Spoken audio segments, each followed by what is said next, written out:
Shalom, shalom, shalom. Shalom, family. Shalom, shalom, shalom. Shalom,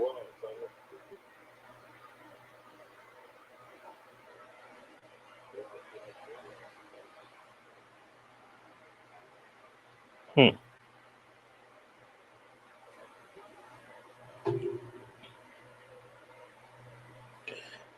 Al-Dah, shalom, shalak, shalom. Shabbat shalom, brother.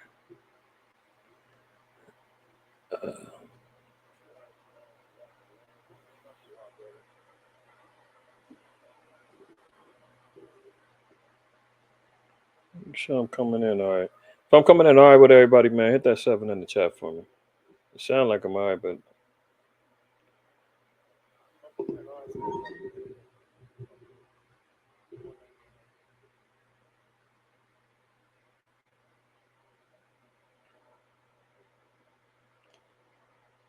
all right, you hop on, test your mic.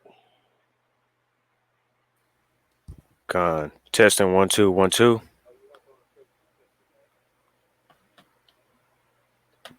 Mic check. Mic check. 1 2 1 2. You good on my end. All It's right. good. All praises. All right. Let me get some things situated on my end and then we'll get started.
All right. Looks like we all right. Look like we all right. So, first of all, man, let's give all praise, honor, and glory to the Most High, White House Side, man, for blessing us with another blessed Sabbath.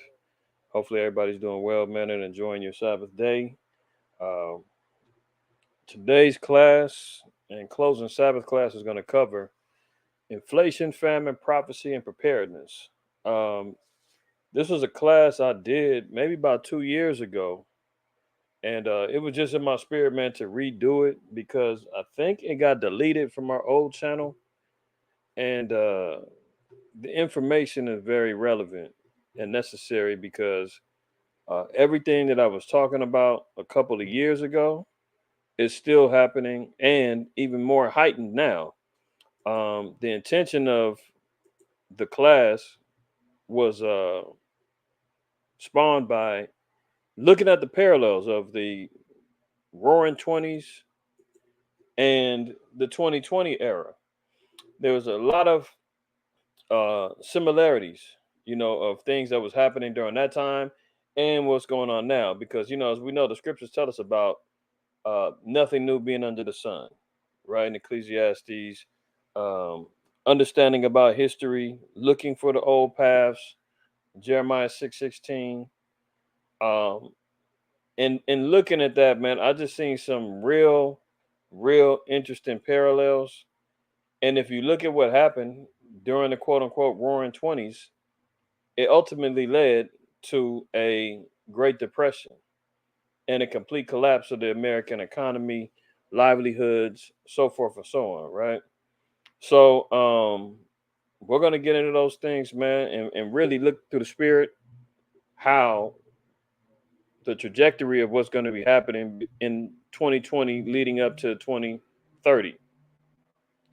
In some instances, man, some of these things, Esau's pushing the panic button and trying to accelerate that time frame.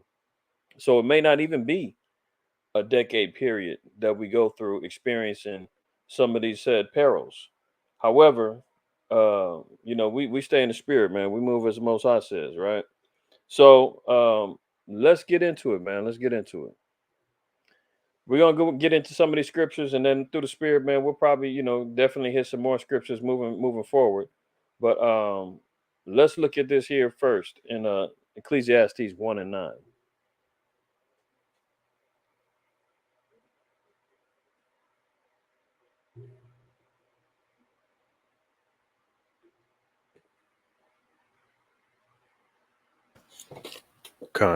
The book of Ecclesiastes, chapter 1, verse 9. The thing that hath been is that which shall be, and that which is done is that which shall be done, and there is no new thing under the sun. So the Most High acknowledged, and he said he even declares the end from the beginning, right? So when he acknowledged and he says that the thing that hath been, it is that which shall be. So whatever happened in the past, he said that that's what's going to happen again. The thing that hath been, it is that which shall be. So the only thing that we can do and need to be doing is to look back historically on things that occurred, because the Most High is the creator, right? So if he created the whole blueprint, remember he said after 6 days he rests from all his labor. So everything that we see, the Most High said it's already put into motion. All the spirits have already been created for vengeance, for justice, for healing, for the prayers to be carried up to him, to the construction of the earth, the planet, the ordinances of the sun, moon, and stars, the cycles of life as far as the earth and the environment is concerned. Everything has already been laid in place. Even our cursings, those are even cyclical. We don't look at just 1555 and 1619 as the only times that we went into captivity. The Lord said this is a judgment that will happen to you anytime you break the law, statutes, and commandments. Don't forget that. See, that's why the Christian, they try to box us in and say, well, when did this happen? This didn't happen. These curses are cyclical, man. The Most High said this will be a judgment anytime you break my laws and my commandments. As we see, we've gone through multiple captivities, from Egypt to Assyria to Babylon to the Greeks and the Romans, the Persians and the Medes. Just look at the book of Judges. I mean, we was under captivity under all the nations: Moab, Ammon, Elam, the Canaanites, Philistines, you name it. So the Most High said that if it happened before, it will happen again. Hold that and go to Job 8 and 8. Let's get that classic out. We're going to come back to Ecclesiastes and read that one more time. But Job 8 and verse 8.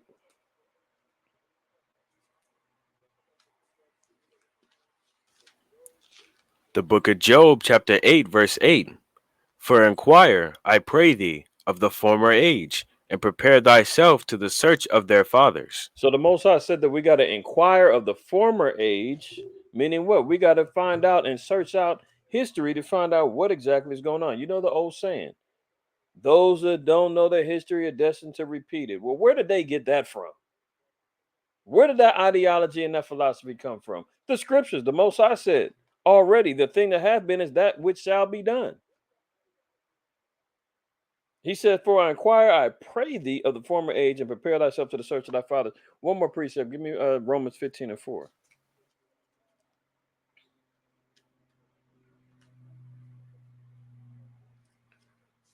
Romans 15 and 4. And then we'll go back to Ecclesiastes. The book of Romans, chapter 15, verse 4.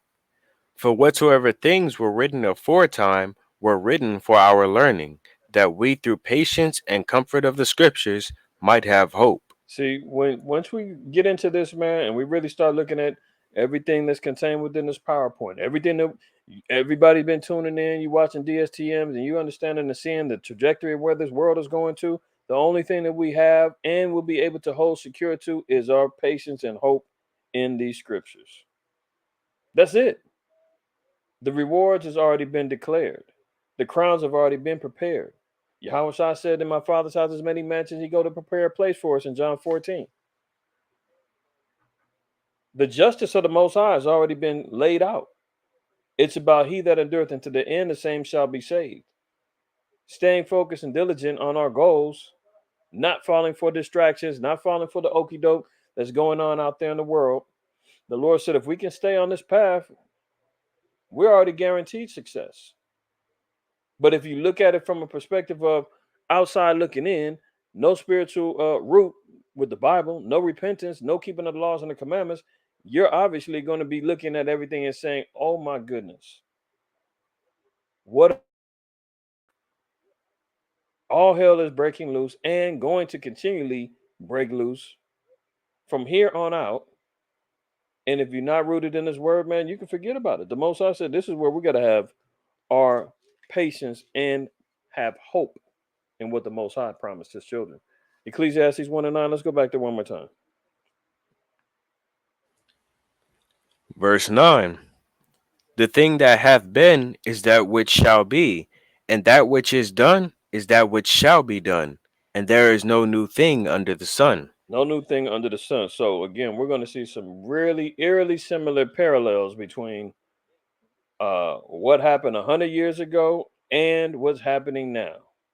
Okay. Let's go to Genesis, that Genesis precept, and look at what happened in Egypt. Genesis 41. The book of Genesis, chapter 41, verse 53. And the 7 years of plenteous that was in the land of Egypt were ended, and the 7 years of dearth began to come, according as Joseph had said. And Right. the dearth was in all lands, but in all the land of Egypt there was bread. And when all the land of Egypt was famished, the people cried to Pharaoh for bread. And Pharaoh said unto all the Egyptians, Go unto Joseph, what he saith unto you, do. And the famine, Now hold on. Here, for anybody that needs a recap, Pharaoh had a dream, and he had seven fat calves, seven, famished to skinny calves, and he was wondering what the meaning of the dream was. None of the men within his court, man, the magicians, the dream interpreters, so forth and so on, could understand the meaning of the dream. He gets word that Joseph, a man of the Lord, had the ability to interpret dreams. He called for Joseph. Joseph interpreted the dream for him, which exalted Joseph as being made a ruler within Egypt. Second in command. Pharaoh said that Joseph would rule the whole kingdom. He's only second to him by throne alone.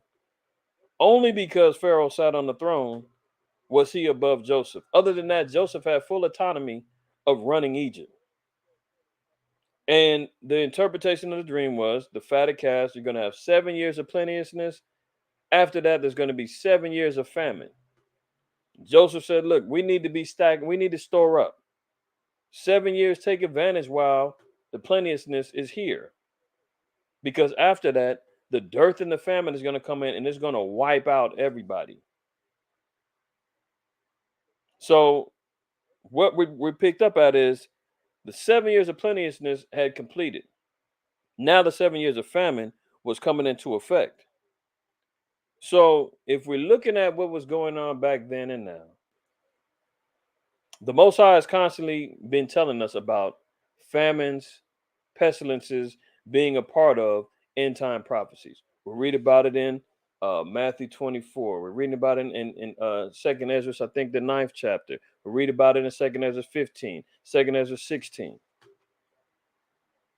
Constantly reading about how the Most High is going to play. That's one of his spirits that he created for vengeance.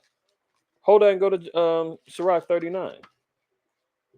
That's why I said everything has already been created and established. The Most High said, I don't have to do no more work. Everything that I want, need, and prepared is already done. 39 and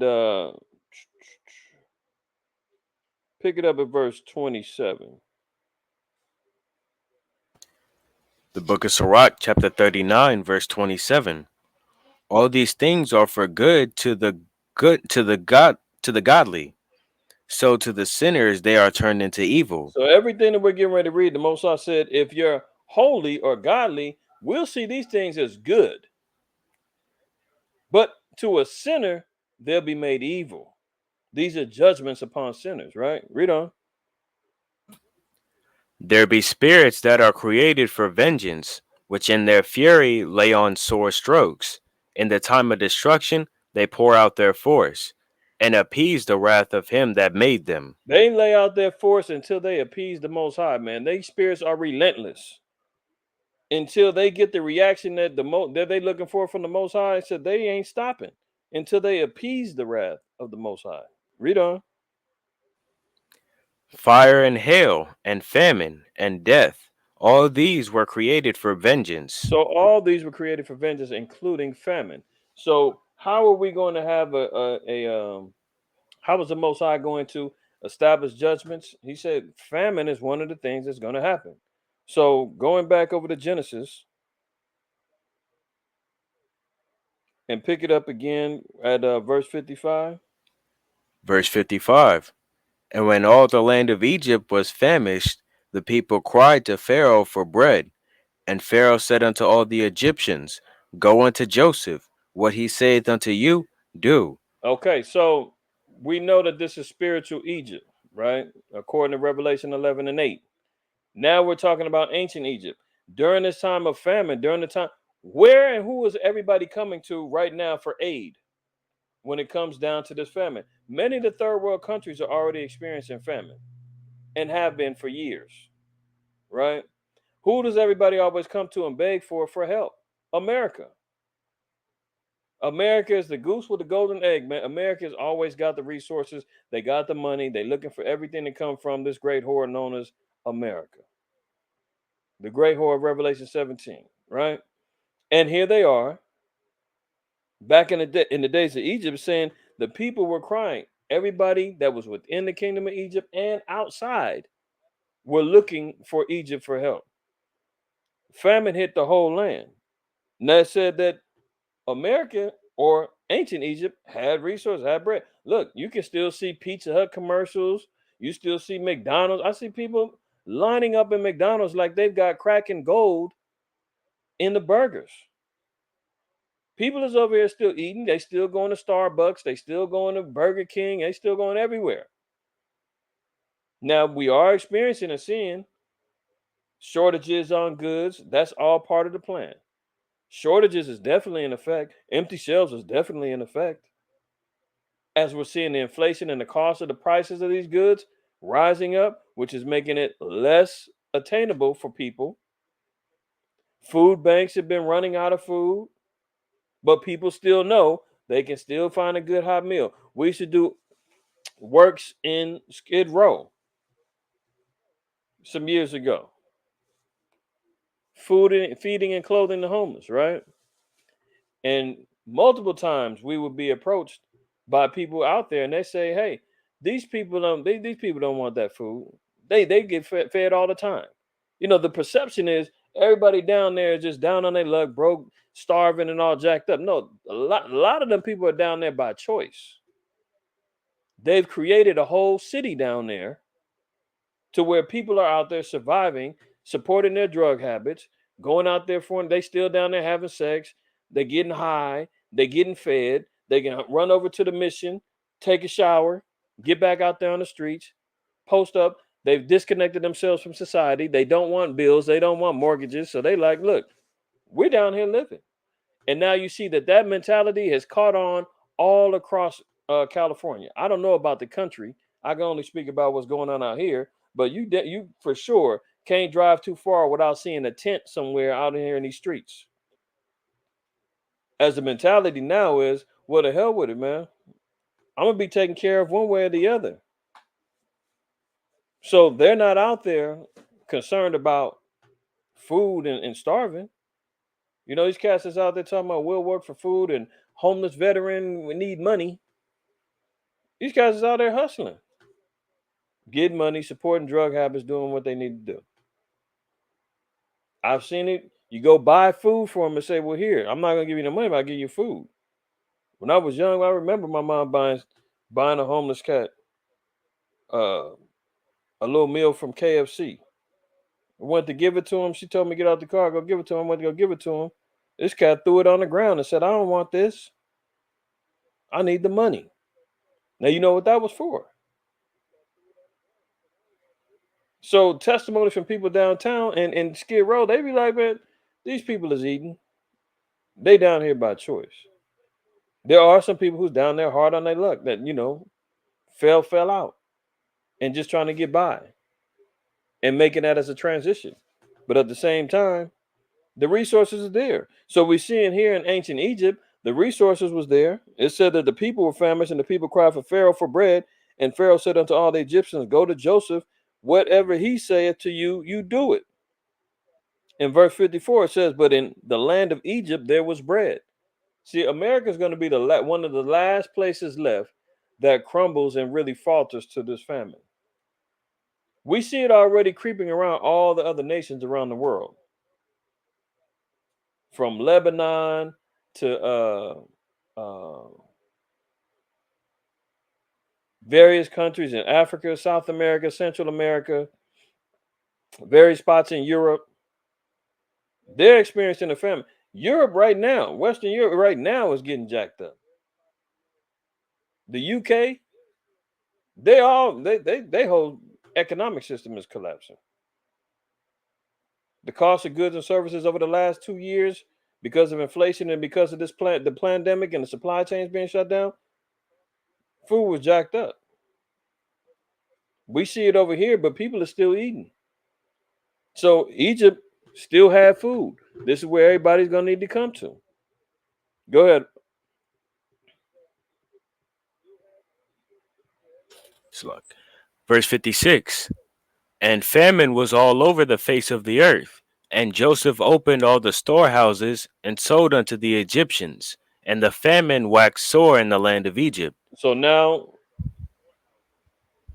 Pharaoh, through the instructions of Joseph, Pharaoh gave full autonomy of rulership to Joseph. He said, whatever Joseph says to do, y'all do it. Joseph said, okay, well, you know what? We stored up. We've got all the provisions prepared for us to survive here, and we can make a killing off of those that's out there looking for food. So this is why you even see a lot of those uh preparedness companies were making a killing during the pandemic and moving forward, because they knew that that was a resource that people are going to need and they're going to come to. They were making money hand over fist, man. Gun sales was at record highs.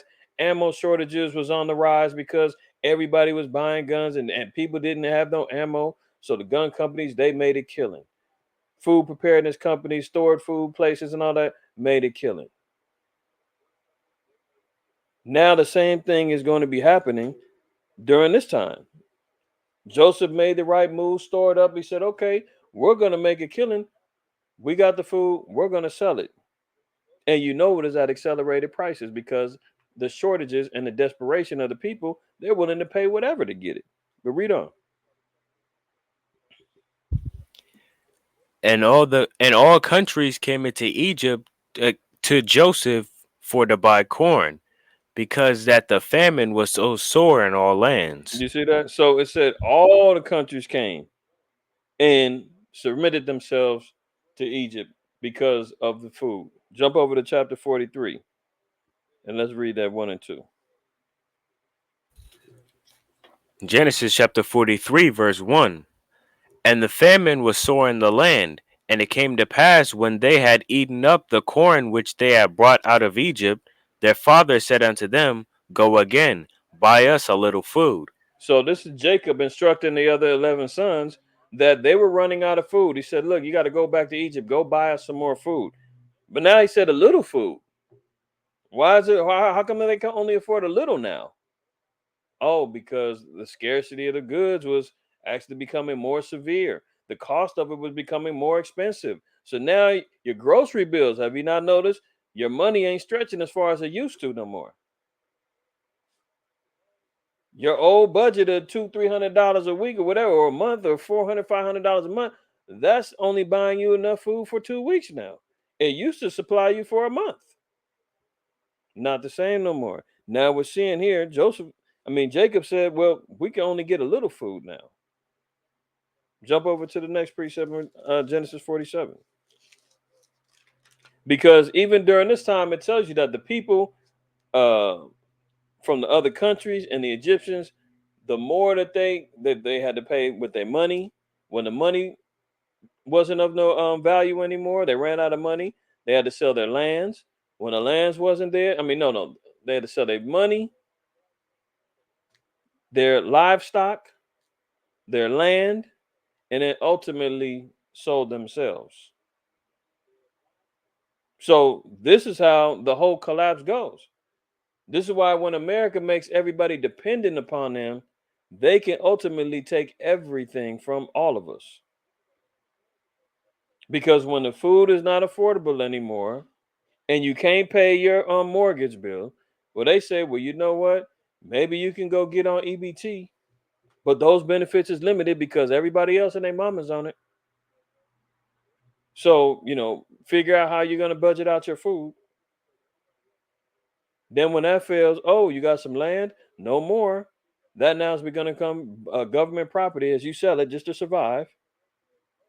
You bank default. You got the bank done took your home, repossessed your home. That car you had that got repoed. You foreclosed.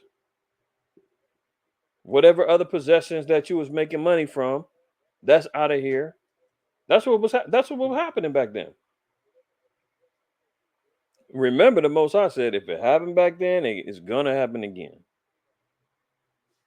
Genesis 47. Read that 13 down.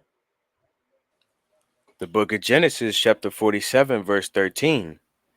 There was no bread in all the land, for the famine was very sore, so that the land of Egypt and all the land of Canaan fainted by reason of the famine. Now listen, remember, this is progressive. It's over a 7-year period. So when it first starts off, people wasn't really feeling it like that because they was able to go buy food, right?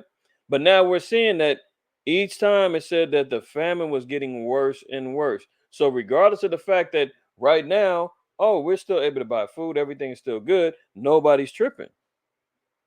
But notice, as time progresses, it gets worse. Oh, that food that you was able to buy a year ago, 2 years ago, you can't no more. It's not available. It's not there. You see? Or your money value of what it used to be able to cost, you can't afford it anymore. That's what was going on back then.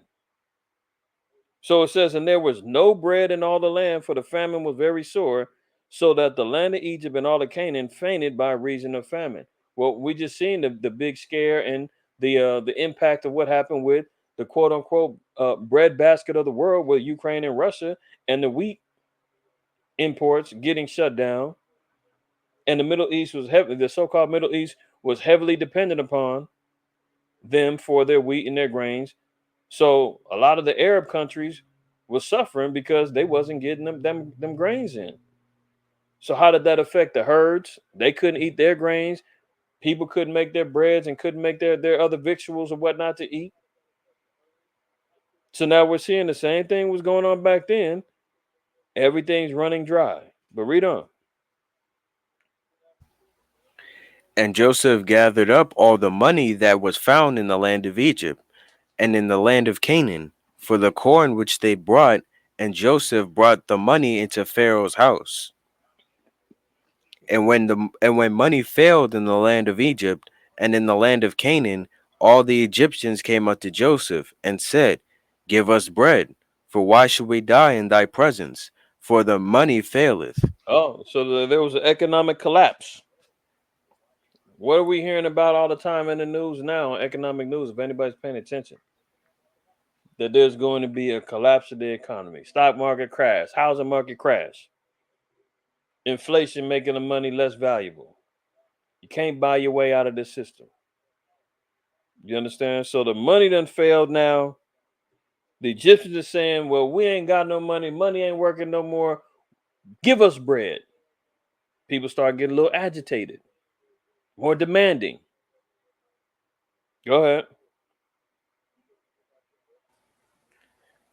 And Joseph said, Give your cattle, and I will give you for your cattle if money fail. So if you don't have the money, or because your money is not enough to afford.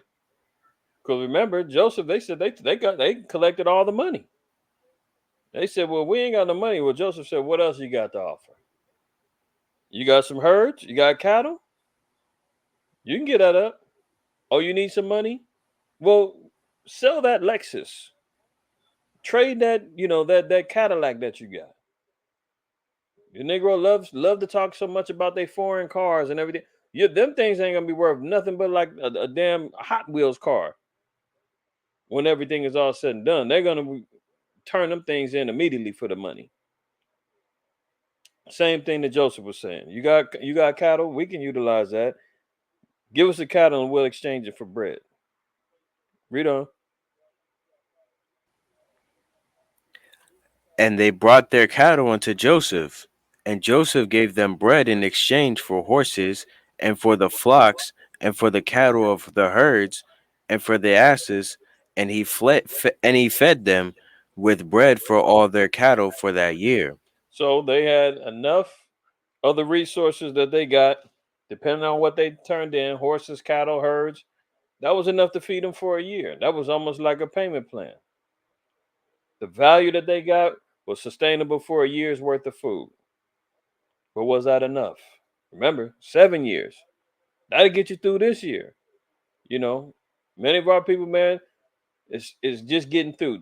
Already, man, the Israelites are living by check to check and making it year by year by the skin of your teeth. So long range plan thinking, that's gonna be out the door.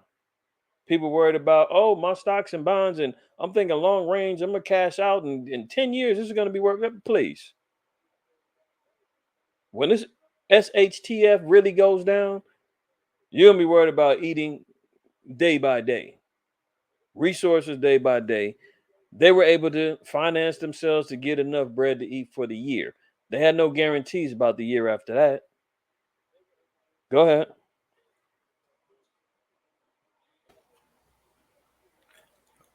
Let's see, 18. 18. So when that year was ended, they came unto him the second year, and said unto him, we will not hide it from my lord, how that our money is spent. My lord also hath our herds of cattle. There is not aught left in the sight of my lord, but our bodies and our lands. Uh-oh. So now look what happened. After 2 years of the famine, they couldn't take it. They said, well, the only things left is our bodies and our lands. We got nothing else to surrender. Read.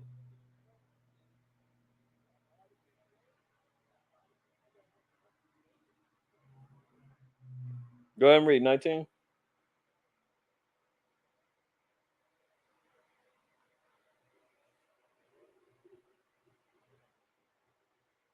All right.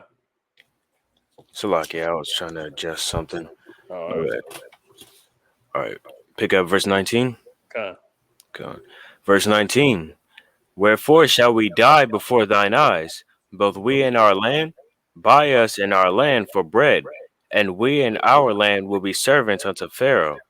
And give us seed, that we may live and not die, that the land be not desolate. So now you see how far people are going to be willing to compromise themselves. It said, wherefore shall we die before thine eyes, both we and our land? It said, there's no reason for everything to be destroyed, everything to go to waste. What else can we bargain for? What else can we surrender so that we can make sure that we're eating and our families are sustained? Buy us and our land for bread. So when Esau is out here dangling in people's faces, I've got the food, I've got the resources, I've got what you need. People are going to be willing to do whatever it takes for them to survive. Thus, when you start reading about Revelation 13, about people's ability to buy and sell and being cast into this particular system, what are you going to be willing to sacrifice in order to stay apart and survive? You see, people surrendered themselves and said, I'm fully willing to submit to the new system of plan. And Joseph said, yeah, what about the land? Yep, that's yours too. Bank foreclosure, seizures of the land. That's why when Esau's already got it lined up with the property taxes. People may say, I'm a homeowner. Yeah, I've been having my home for the last 15 years. Well, aren't you on a 30-year fixed mortgage? You still owe 15 more years? Yeah. Well, you don't own it no more. Because if you can't make them payments and complete that contract, guess who's coming to dinner? The banks. They're taking that house. And you said, well, okay, well, no, I paid off my house. It's mine now. Hey, all praise to the Most High. Just make sure you continue paying Esau and property taxes. If you don't, they're saying that's our land that house is on. And if you can't pay taxes on it, we've got a problem. We may have to come visit you and kick you off our land or give you heavy fines. If you can't pay the taxes, what good is the fines going to do? Next thing is we're taking the land. So Joseph had everything lined up and said, well, all resources flow back to Egypt. And this is all through the spirit of the Most High that gave him this wisdom and said, prepare Joseph. Those 7 years of plenty that you had, good times rolling, what did you do with it? Did you make sure that you had provisions lined up for when the bad times happen? Because I told you it was going to happen. I revealed it to you. See, that's the problem. Our people know things is going to be going down and don't do nothing about it. I'm going to just pray to the Lord. I'm just going to put it in his hands. You already did, and he gave you answers.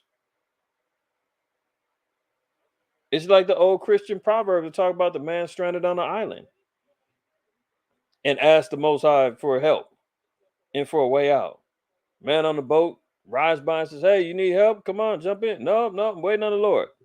Helicopter drives by, they yelling off with the loudspeaker. We can drop a rope down, pick you up. You ready to go? No, I'm waiting on the Lord. Big, next thing you know, man, the man dies on the island of famine, of starvation and death. And then he finally gets his opportunity to ask the Most High, why didn't he come get him? He said, man, I didn't sent you a boat, a helicopter, and all kind of stuff. And man, you turned me down. I gave you wisdom and understand. I gave you an out and you didn't utilize it.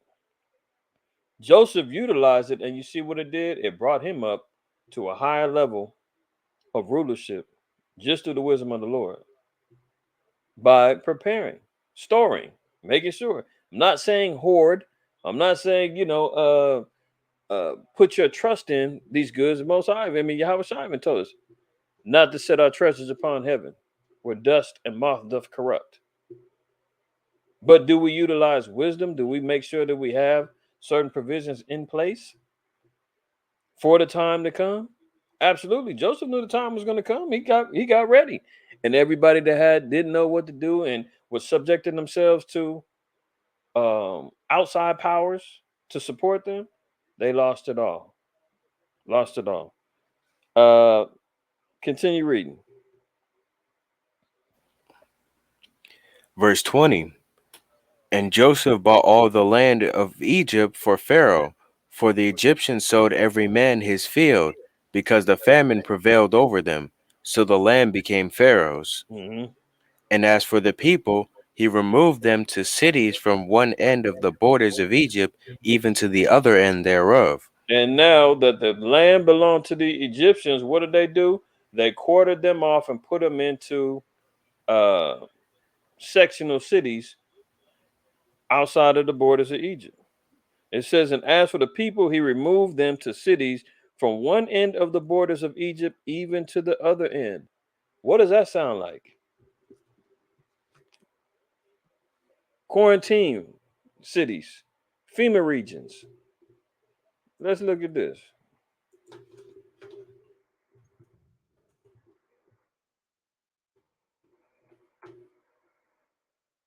Let's just say this.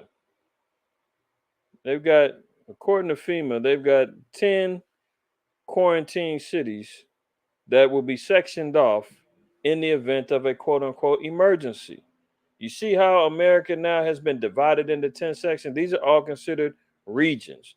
This is FEMA Region 1, the New England area, right? FEMA Region 2, New York, New Jersey, I think Philly.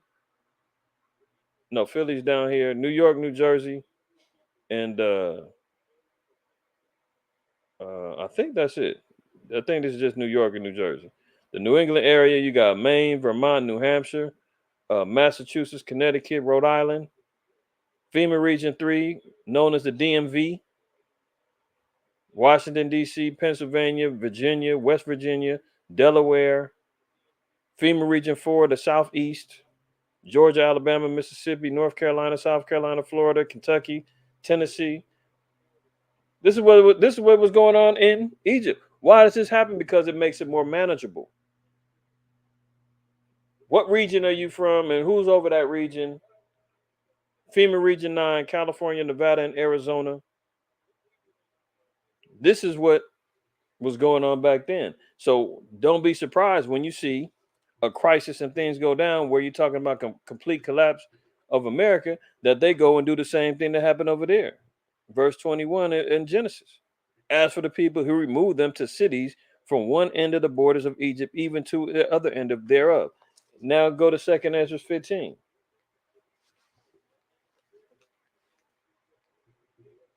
2nd Ezra 15. And I want I want that scripture about a man's gonna desire to go into a city and not be able. That's 17, verse 17. Second Ezra chapter 15, verse 17. A man shall desire to go into a city and shall not be able. You see that? And that's when these regions get lined up.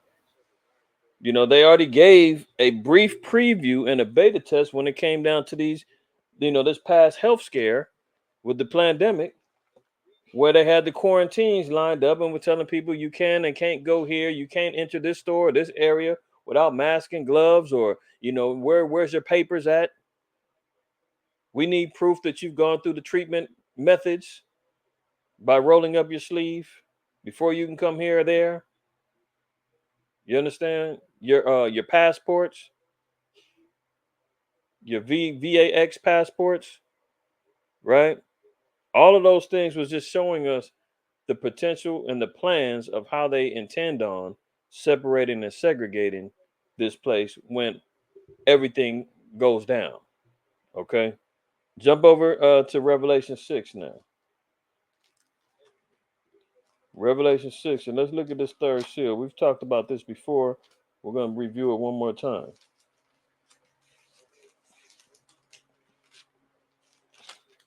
And this being the third seal.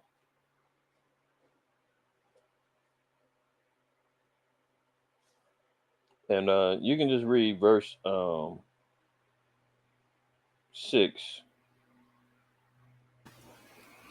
The book of Revelation chapter 6, verse 6.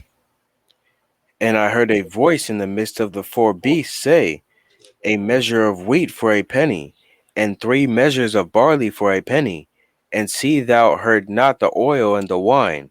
So a measure in the ancient times and the metric weights would be like a liter worth of grain. Now, if you can imagine how much a liter is, let's look at that real quick.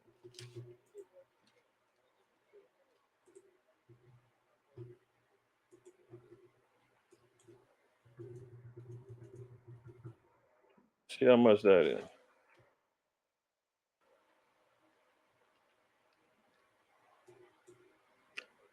And while I'm pulling this up, read Matthew.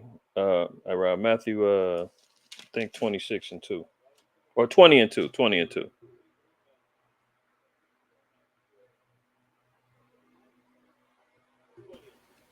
The book of Matthew chapter 20, verse 2. And when he had agreed with the laborers for a penny a day, he sent them into his vineyard. Do you hear that? It said a penny a day for his labors. So that when it says, go back to Revelation 6 and 6.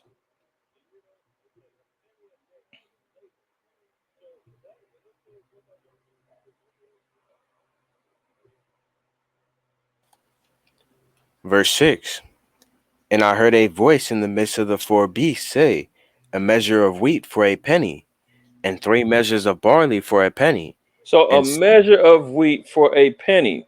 That shows you that a day's labor would buy you this. You work all day for 1 liter for a bag of grain like this. Now imagine if that is going to sustain you for any particular time, or your household.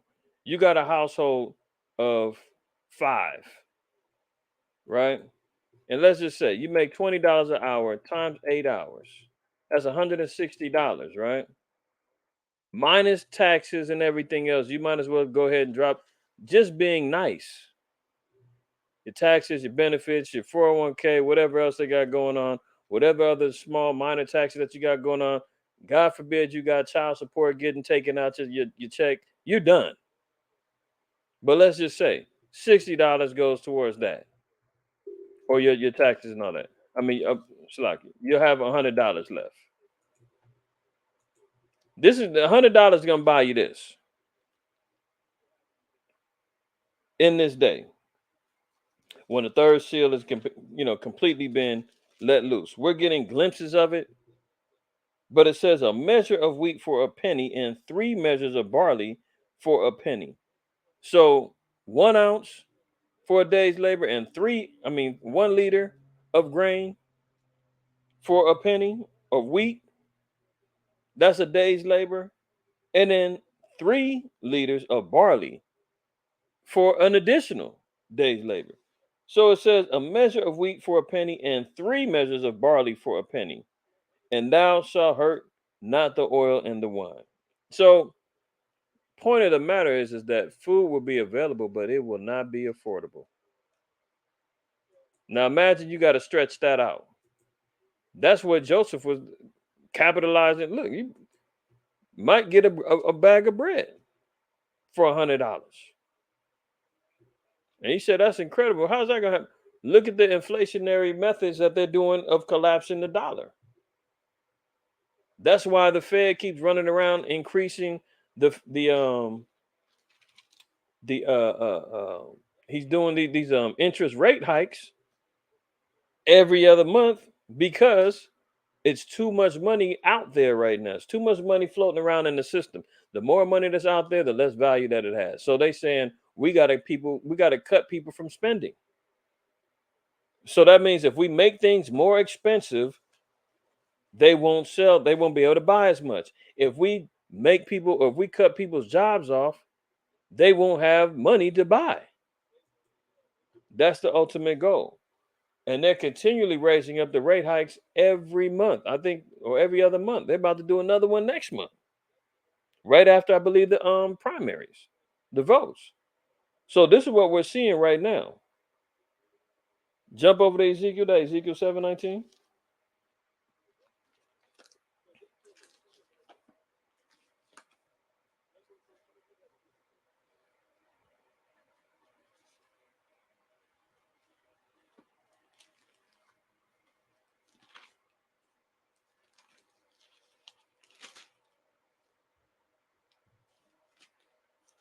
All right, you got that?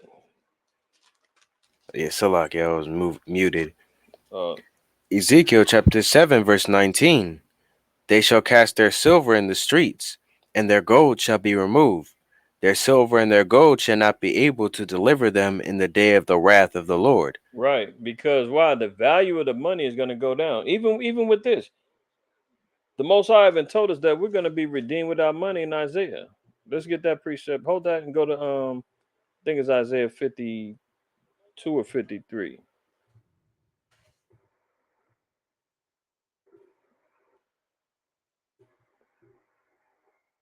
52, yeah, 52 and 3. Isaiah chapter 52, verse 3. For thus saith the Lord, ye have sold yourselves for naught, and ye shall be redeemed without money. You see that? So we've made sacrifices and followed after and sold ourselves to the heathen and followed after their ways and unrighteousness and so forth and so on for nothing. We're out here killing ourselves just to live, man, hoping that money's going to save us up out of here. Everybody's trying to get a new hustle going. Gig economies is at an all-time high. Sisters are selling themselves online. Brothers is out here selling weed online. They just got to talking about Uber now is going to be doing weed deliveries. I think it was Uber, one of them, delivery services now. You can get your weed at your front door, your food at your front door, your groceries at your front door. I mean, Amazon got some new service. Whoever would do this is a damn fool.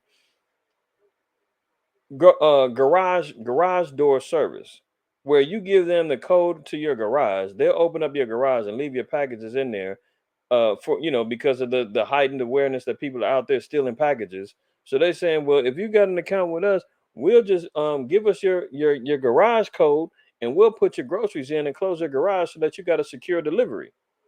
I mean, who's gonna do that? But they are advertising it. The Lord said, our people is out here selling themselves for nothing, and we're going to be redeemed with our money. Why? Because the money will not save us. Go back to Ezekiel. There's going to be a failing of the money, a failing of the economy. So there's silver and the gold they're going to throw in the streets. Look what happened in go back to Ezekiel 7:19. Verse 19. They shall cast their silver in the streets, and their gold shall be removed. Their silver and their gold shall not be able to deliver them in the day of the wrath of the Lord. You see They, this? Hold on. This is in Venezuela. Money in the streets. Why is this going on over there? Because if you study the economy of Venezuela, their economy is completely collapsed. The socialist economy that they have, the money is of no value no more. People are out there buying groceries and even getting haircuts with gold now. They got little specks of gold. Look at what they're doing. They out here making arts and crafts with the money now. Look at her. Or her, I mean him. Shalaki. This is arts and crafts utilizing the money. That's why the Lord said you got to watch and see what's going on in the earth, because it can happen and will happen anywhere. So look at him. He's making baskets with the damn land's currency. Venezuela's currency is so worthless that locals weave goods out of it. And then we just get to reading Ezekiel said people are gonna be throwing that silver and gold in the streets. Why? It said because it's a stumbling block of their iniquity. It's not going to be able to deliver them from the wrath of the Lord. So money is not going to get us out of this situation. So, people that's out there talking about, you got these economists and these castmen who's so concerned about trying to save the stock market and all that, hedging their bets on the future. Oh, we will get over this hump. This happened before. Every time they say that, there's always a story that comes out and say that this is some new historic level, new this. We haven't seen anything like this since such and such. So when they flash back and they always talk about this has happened before, no, what we're seeing now is of biblical proportion. This is things that haven't been seen before, or if they have, it's already surpassed the past. So the same methods to get out ain't gonna work. Look, the UK just over there in England, they just got to trying to their whole economy is about to collapse, and they resorted to printing up money. That didn't even work. That made things even worse. That's what made the prime minister just retire. I mean, just resign after 44 days. Because she said, if this don't work, I don't know what to do. I'm out of here. And I'm not going to be to blame. See, so the Lord said they're going to throw their silver and their gold in the streets. That's prophet. That's prophecy, man. We see that. And we read that Isaiah 52:3, right?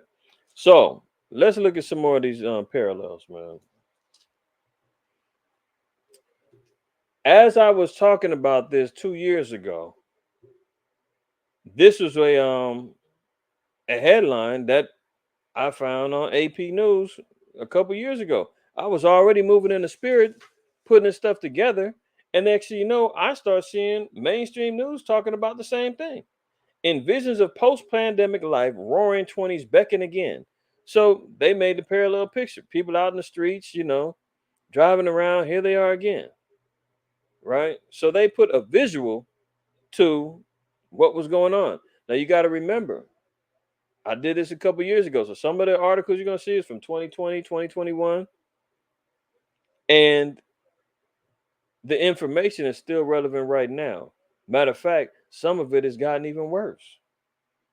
So if you remember, and we remember back in the times of the roaring 20s, it was roaring because everything was going down. Everything was great. Even though there was a pandemic going on, people was had money, people had they savings was looking all right, people was out there doing their thing. Right? So let's move on. The roaring 20s from 1920 to 1929 versus 2020 to 2029.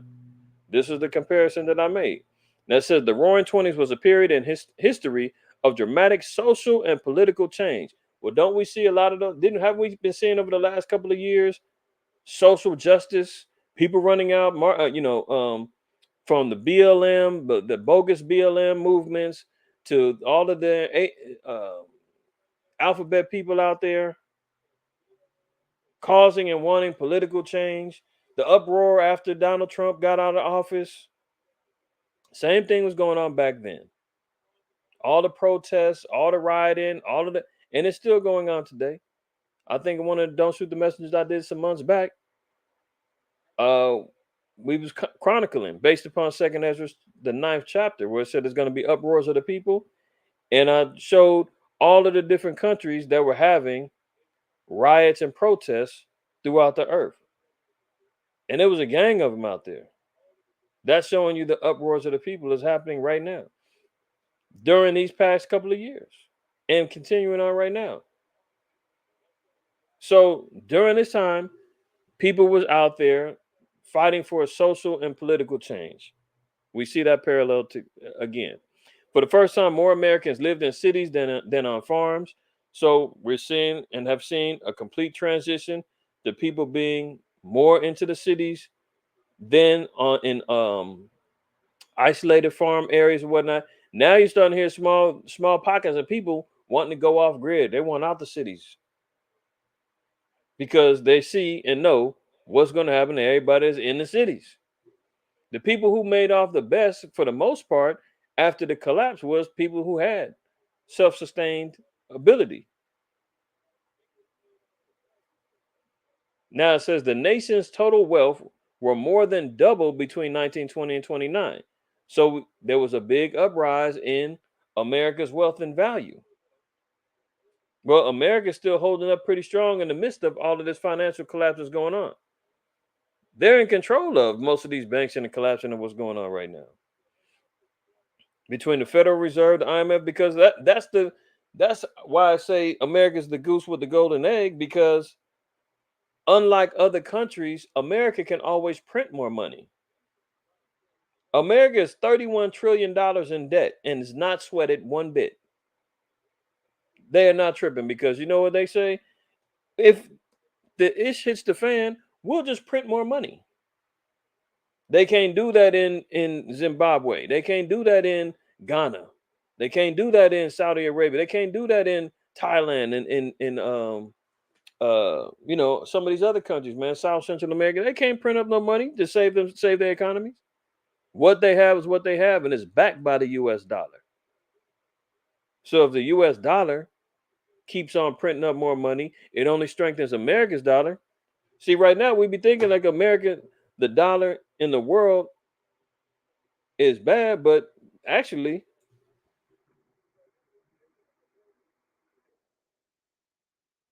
actually,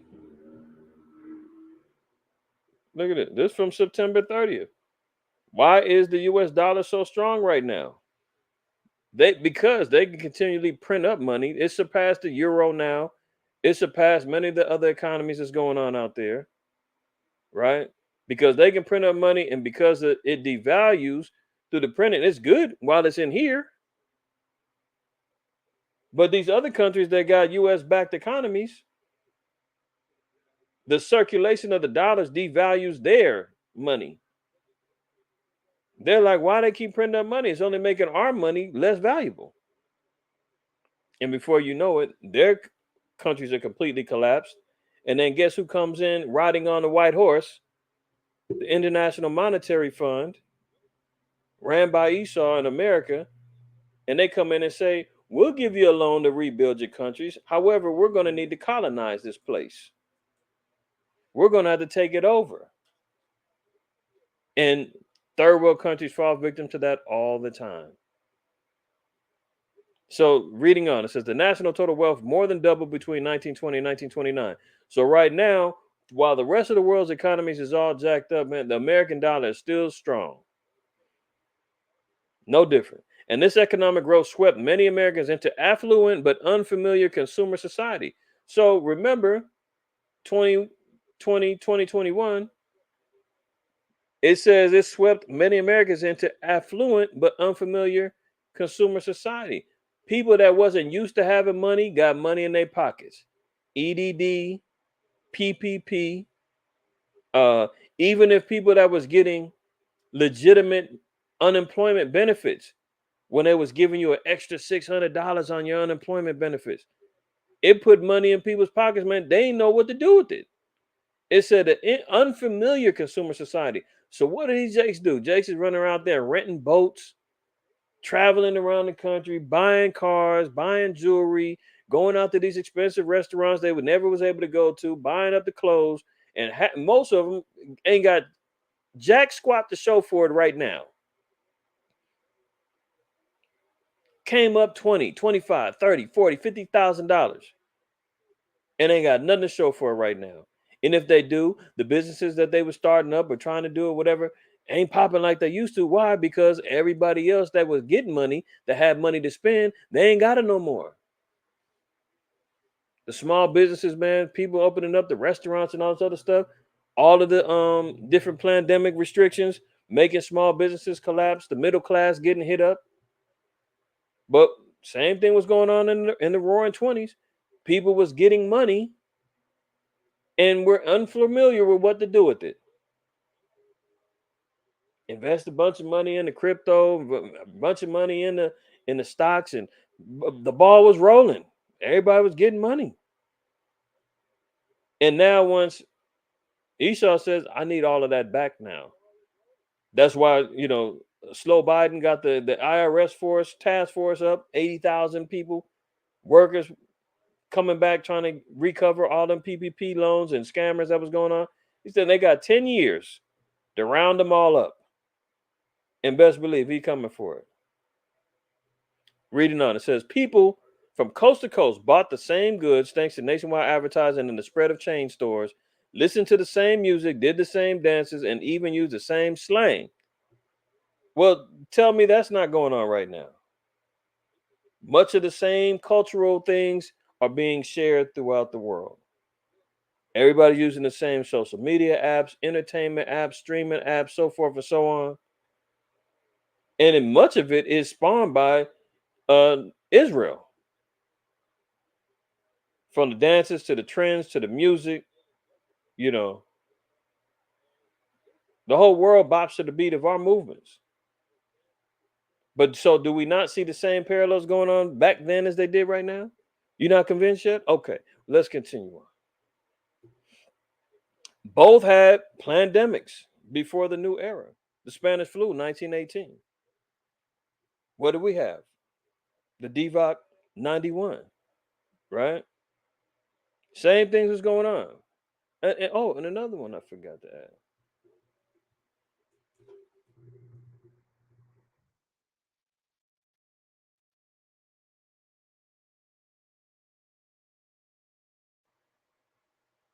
No, I don't want two.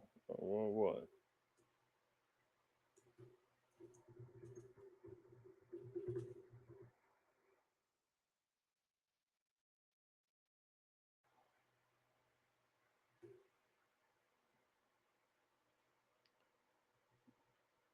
Uh, no, no, I think I want two. Hold on. Because World War One says it ended in 1918. Uh, I think I have world. Let me see.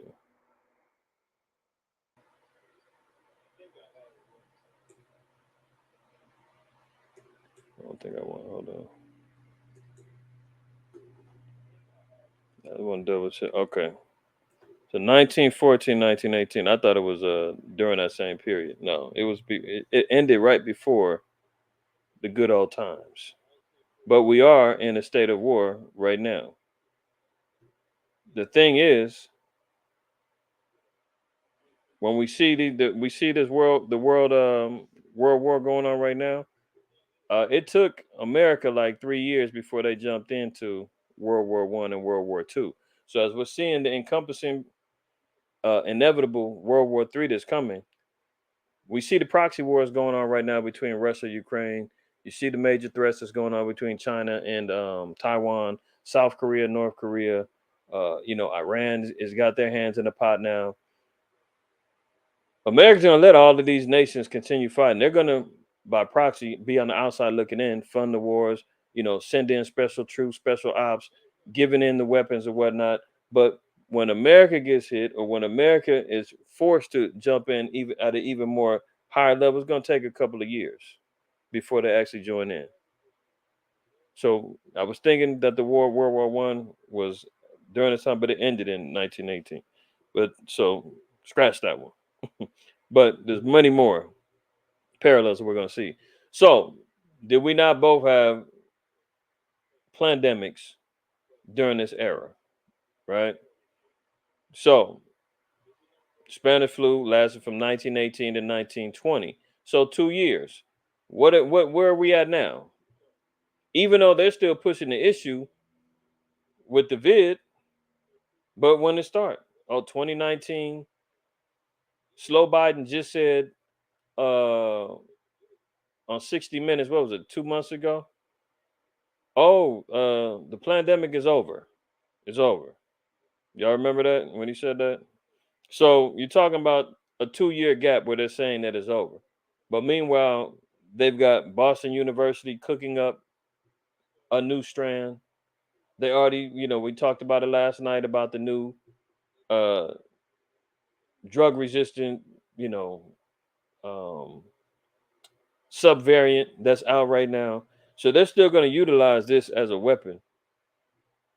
But overall, they're saying after 2 years it was over with. Same with the Spanish flu. So let's move on. Even the Moderna CEO said that this thing is similar to the flu. Same thing we've been saying for since it started. And he said, don't get the booster unless you've got, serious issues health wise. And that young people should be able to make their own decision whether or not they do it. This coming from the Moderna CEO who made the pokes in the arm. Now he had to humble himself and say, you know what? No, only get it if you need it, and actually you treat it like the flu, man, and you'll be all right. The lid has been popped off now. So we see this parallel, right? Now look at this.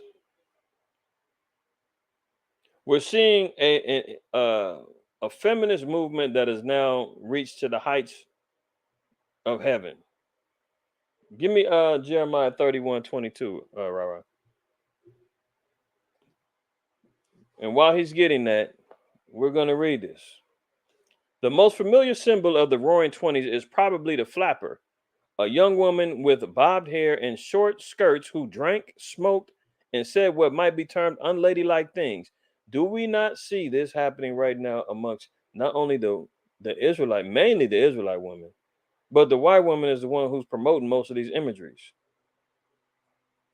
She's out there promoting, and our people's out there promoting promiscuity by dress. They're out here drinking and smoking openly. They flooding into the bars and to sitting outside smoking weed, rolling blunts themselves, doing. I mean, it's crazy. But this is the same thing that was going on back then. Doing unladylike things. I just seen a video, man, of a sister walking through a subway, and as she's going up the escalator, pulls her pants down and takes a piss on the damn escalator. Cameras rolling and everything. She didn't give a damn. Go ahead and read that, Rara. The book of Jeremiah, chapter 31, verse 32. 22. Salakia, verse 22. How long wilt thou go about, O backsliding daughter? For the Lord hath created a new thing in the earth. A woman shall compass a man. So the Most High asked the question. He said, "How long will thou go about, O backsliding daughter?" As we see, our women backsliding continually further and further away from the Most High, man. They want to exalt themselves above the men. They want to go out there and be hot girls and hustle the men and do everything they can to show themselves as being, readily available prostitutes or whatever the case may be. They're dressing more provocatively. Instagram has got everybody thinking they models and famous to the point to where they doing the catfishing with the editing of the video, the pictures and all that other stuff. These are all aspects of what was going on back then. It said, and this is a new thing in the earth that a woman will compass a man, meaning go around and be in front of the man.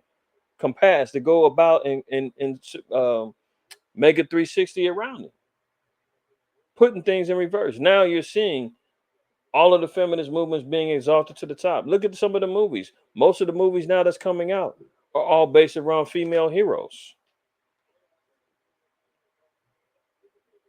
I think Disney, when they took over Hulu, they said that they were going to make it a point to have a more feminist approach, and they were going to be more LGBTQ, HIV plus um, promoting of their content. So this is why you see um, the what is it? She-Hulk, she getting that's up now. The Miss Marvel, that's getting promoted. The new Predator, she is the little 10 tribe Indian Native American sister that's the heroine of that show. There's another one with I just seen it the other day and I was like, what the heck? 354, 351 or something like that. All these women internationally take on, a whole cartel of men. I mean, the objective is clear. They just had, you see what happened to her. She got out of there real quick. Liz Truss, Prime Minister, the former Prime Minister of England, they gave her the keys. She crashed out and jumped out the car. Said, "I can't do it." Right? Uh, they've been trying to get Hillary Clinton in there for the longest to be president. That ain't gonna work. But if slow Biden mysteriously drops to the floor, it's two women behind him that's gonna take his place. Kamala Harris, and then if she can't hold the fort down, it's old ass Nancy Pelosi. The point of the matter is that the women being put into authoritative positions is now being taken place, and in doing so, they want to exhort and put themselves out there that they can be just like the men. So they out there smoking, drinking, doing unladylike things. I mean, all you got to do is go look at Glorilla video.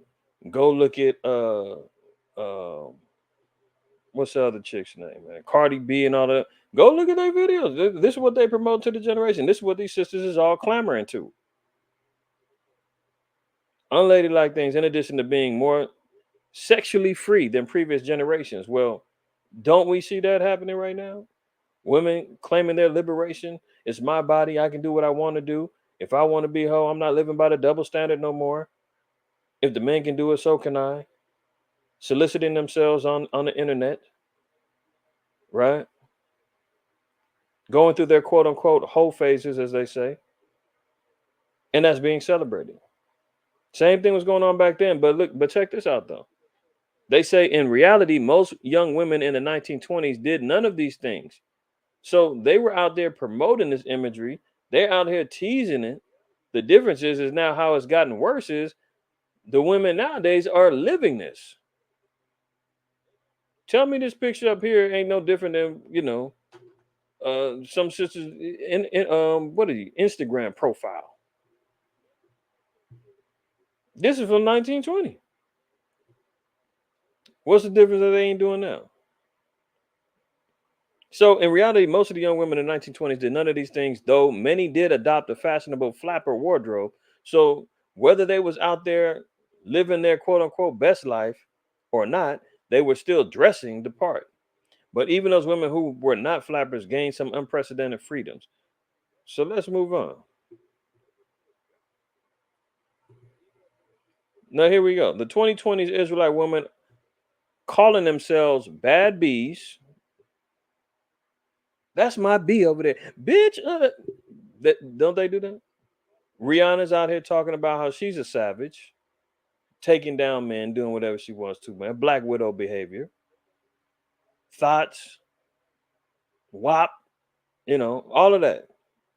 Look, what's her name? Megan Thee Stallion. She just had a sit down with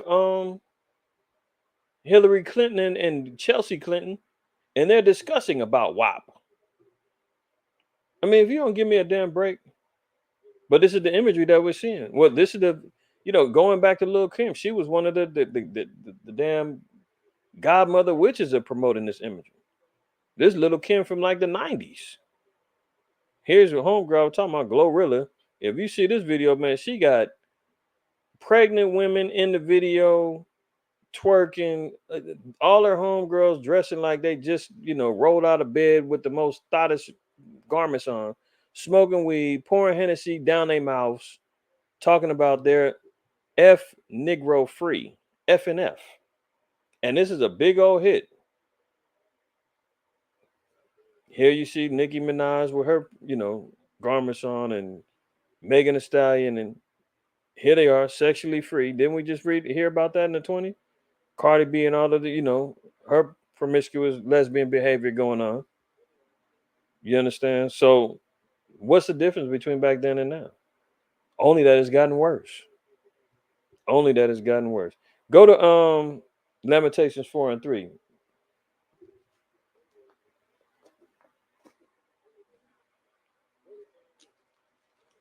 Lamentations 4 and 3.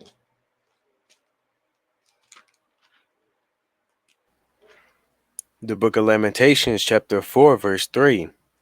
Even the sea monsters draw out the breast, they give suck to their young ones. The daughter of my people has become cruel, like the ostriches in the wilderness. Right. So, if you know anything about the ostriches, man, they're very territorial. They willing to fight over their young and all of that. But here you got the Lord said that even the sea monsters, they take care of their young. They give suck to their young ones. He said, but the daughter of my people become cruel. Some of these sisters are mothers, man. And this is the post kids. I don't know. I don't think she got no kids. But I know Nicki Minaj got kids. Lil Kim got kids. Cardi B got kids. The little hot girls over here. What's their names? Uh, all right, you know them girls from City Girls. Yeah. City Girls. I think one or two, a couple of them got kids. I don't know about her, but these are the mothers of the next generation, man. And this is what they're going out there doing, showing and promoting. And the internet does not fail. All of these imageries that people seeing is going to be um, seen for generations to come. Their kids are going to come up saying, "Look, damn, look at my mama, man. Why is she doing this?" I mean, look at Kanye's kids. They got to go and look and see all the stuff that their mama was doing. Got to wake up and see the history of their mother, what she did in order to live her best life and get money and do what she had to do. But the Lord said, man, the cruel daughters of Israel, man, they ain't even taking care of their kids right. I mean, you see it in the streets. There's stories of Israelite women, man, selling their kids into sex slavery. You know, you got mothers out there blowing weed in the babies' faces, letting toddlers smoke weed. I just shared a video with the body earlier. I mean, it's a little baby, man. This little dude couldn't have been more than a year and a half, 2 years old max, and he's out there talking baby talk, talking back to the grandmother, and they filming it thinking this is so cute and so funny. And he's talking about blah, blah, blah, blah, and she's like, I don't want to hear about it. You better get out of here. And da, da, da, da, and you always talking back. And he hitting the door. I don't care if you hit that door. You better get it. Thinking this is so cute, man. This interaction. He think he's a little grown. And I said, man, when that little dude grows up and has that same rebellious spirit on him, they're gonna regret filming this because they didn't put no correction in place then. That little dude's gonna grow up to be a complete menace by the time he's in grade school. He's gonna be acting a damn fool because he was coddled and they was allowing this rebellious nature for him to talk back and strike out at women and at his authority figures and all of that, man. That's why the scriptures say, man, women is gonna be uh, uh, giving birth to monsters. Let's get that in the apocrypha. I forget where's it. I think it's in Second Ezra 5. Let me see. Hold on. Yeah, 5 and 8. The book of Second Ezra, chapter 5, verse 8. There shall be a confusion also in many places, and the fire shall be off sent out again, and the wild beasts shall change their places, and menstruous women shall bring forth monsters. So we're seeing about the end time judgments that the Most High is going to set out on the earth. He said it's going to be confusion in many places. We see that going on right now, man. From the gender confusion to the pronoun pronunciations about how you recognize somebody to the acceptable foods of what's going on. You got impossible meat, impossible foods. All these are talking about selling bugs now. Confusion going on as far as doctrines are concerned, religions. What's the right way? What's not the right way? Where should I invest my money? Where's the safe bet that I can make sure that I'm not completely wiped out when this whole thing go down? I mean, confusion galore going on. Who do you support in the war? Who don't you support in the war? It says, and the fire shall be often sent out again. So there's going to be constant destructions going on. It said, and the wild beasts shall change their places. You're starting to see uh, animals changing their places, changing their natural habitats. You're starting to see, coyotes in the hood now. It's like, what are you doing here? No business in the hood no more, man. I just seen a falcon on a power line outside of my house 2 weeks ago. I took a picture. I said, I never seen no falcon here. But they're losing because the resources that they, are used to finding, they can't find it in their normal habitats. They changing places. So, I showed that video of that fox attacking that woman in front of her house while she on the phone.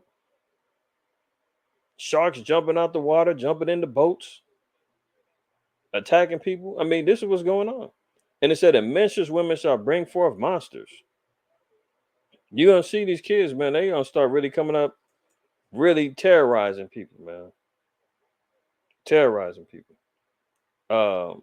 But this is the reason why. The spirit of the women, man, the most I said that they out here acting the damn fool. Go to Deuteronomy 28:56. Let's read that curse. The scriptures even say, man, children have become their oppressors. When our people are sitting down, cowering down to the kids, man, the kids is out here running the schools, beating up the teachers.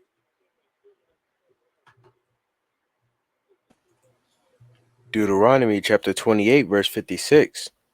The tender and delicate woman among you, which would not adventure to set the sole of her foot upon the ground for delicateness and tenderness, her eyes shall be evil toward the husband of her bosom, and toward her son, and toward her daughter. That's right. So what's the woman running around talking about now? I don't need no nigga. I don't need him. Blah blah blah blah blah. I can do it all by myself. So her eye now becomes evil toward the husband of her bosom. We seen that skit. It got everybody, including me, with the woman that was talking about the man uh wouldn't feed her other 4 kids. She got multiple baby daddies. Now again, this was a skit, but the way they did it, it looked real. And the reason why everybody bought into it is because it is a reality in our world of Israel. She had the McDonald's, and the man pulled up with the McDonald's, and she thought, where? How come you didn't buy my other kids nothing? He's like, look, I'll take care of the kid I got with you. What are you talking about? Like, I'm not buying everybody food. It became a whole thing. She threw the food down on the ground, said, well, the kid with him ain't gonna eat, whatever. But the point of the matter is that the wife, it said her eyes gonna be evil toward her husband and the children. So now, not taking care of the kids and not being the mothers that they should be is what's happening. You understand? So read that again. The tender and delicate woman among you, which would not adventure to set the sole of her foot upon the ground for delicateness and tenderness, Now her hold on. Does this look tender and delicate at all? It said, man, the women were so tender and delicate, man. They were so dainty. They was like, man, they ain't even like stepping on the ground. They wanted to make sure that they was taken care of correctly. Now these sisters is out here, man, with bikini tops on, sitting on top of cars, twerking in the middle of the street, wearing the most provocative things that they could find, blunts hanging out their mouth, smelling like liquor. That's far from tender and delicate now. Tattoos galore all over the place. And it says what? Read on. her eyes shall be evil toward the husband of her bosom, and toward her son, and toward her daughter. So now because she doesn't like her husband, she's running out cheating, committing adultery, scheming on dudes. I mean, I've seen the videos, man, where the woman is on the phone with her husband and in the car is her side dude and they're laughing as she's talking about, oh, I'm with my homegirl. I seen one video, the girl was acting out the whole scenario. Oh, I'm with the girls, but girl, stop playing. No, no, I love my, just playing it up. And the side dude is sitting there looking at her, smiling like, mm. And she's talking about, yeah, yeah, well, we're just hanging out. And yeah, no, girl, hold on, such and such. I mean, just played the whole role, talking to an imaginary person as if she was talking to one of her homegirls in the car. So, yeah, the men aren't the only ones out there creeping and cheating, man. I mean, they got video talking about women cheat better than men now. Why? Because they listening to these women, especially the city girls and Megan Thee Stallion and Lotto or Miss Lotto or whatever her name is, Mulatto, and they out there promoting all of this madness, showing no love for their family, their kids no more, man. Setting bad examples, right? That's all I needed of that. So we see the parallel is what's happening there. All right, let's move on. During the Roaring Twenties, millions of women worked in blue collar jobs as well as white collar jobs as stenographers, for example, and could afford to participate in the burgeoning consumer economy. The increased availability of birth control devices such as the diaphragm made it possible for women to have fewer children. So what's on the table right now? Why are they running around worried about abortion now and birth control devices and whatnot? Isn't that the same thing? What's the objective of America, and BLM is they want to destroy the quote unquote Western nuclear family. So now if they limiting childbirth and child rearing, they can destroy the nation because now what? They're telling you don't have kids no more, or you don't have to have no kids, or you can go out there and take the morning after pill, plan B, go get the abortion if you need to, go out there and do what you do. There was a uh yeah, there was like a TikTok video that I seen. I think somebody sent it to me, and it was a sister talking about how the father of her son, she just was able to contact him. Long story short, she goes to Miami, her and her homegirls on a quote unquote girls trip, and she said, "You know how it goes in Miami? It's a girls trip. You do what we do. What happens in Miami stays in Miami." She gets pissy drunk, shows a dude, one night stand. Couple months later, she realized she's pregnant. She don't have the dude's contact number. She don't remember his name. All this other madness. The power of the internet. She goes out there and somehow advertises whatever information that she did remember from the dude. Whether I guess it was his name. I can't recall what she said. Somebody hit her up and said, I know the dude. She puts him in contact with the father. And she says, "Hey, I know this is awkward. We haven't talked in a couple of years, but you got a 2-year-old son." And the and the dude, I guess he just put a heart emoji on the thing and didn't respond. And she like, "Can you imagine? This is how he responded." I mean, what do you expect? You go lay up with some man you don't even know. 2 years later, a man, you pop out a baby, and you hit the man up and saying it's yours. You think he's gonna automatically be like, "Oh wow, I'm glad to hear. I can't wait to meet him." He's gonna be like, "Man, if you lay with me in the first day, bro, you can get the hell out of here. How many other dudes is out there?" And she was acting like she was disturbed and mad that he responded that way. This is the misguidedness of our people, man.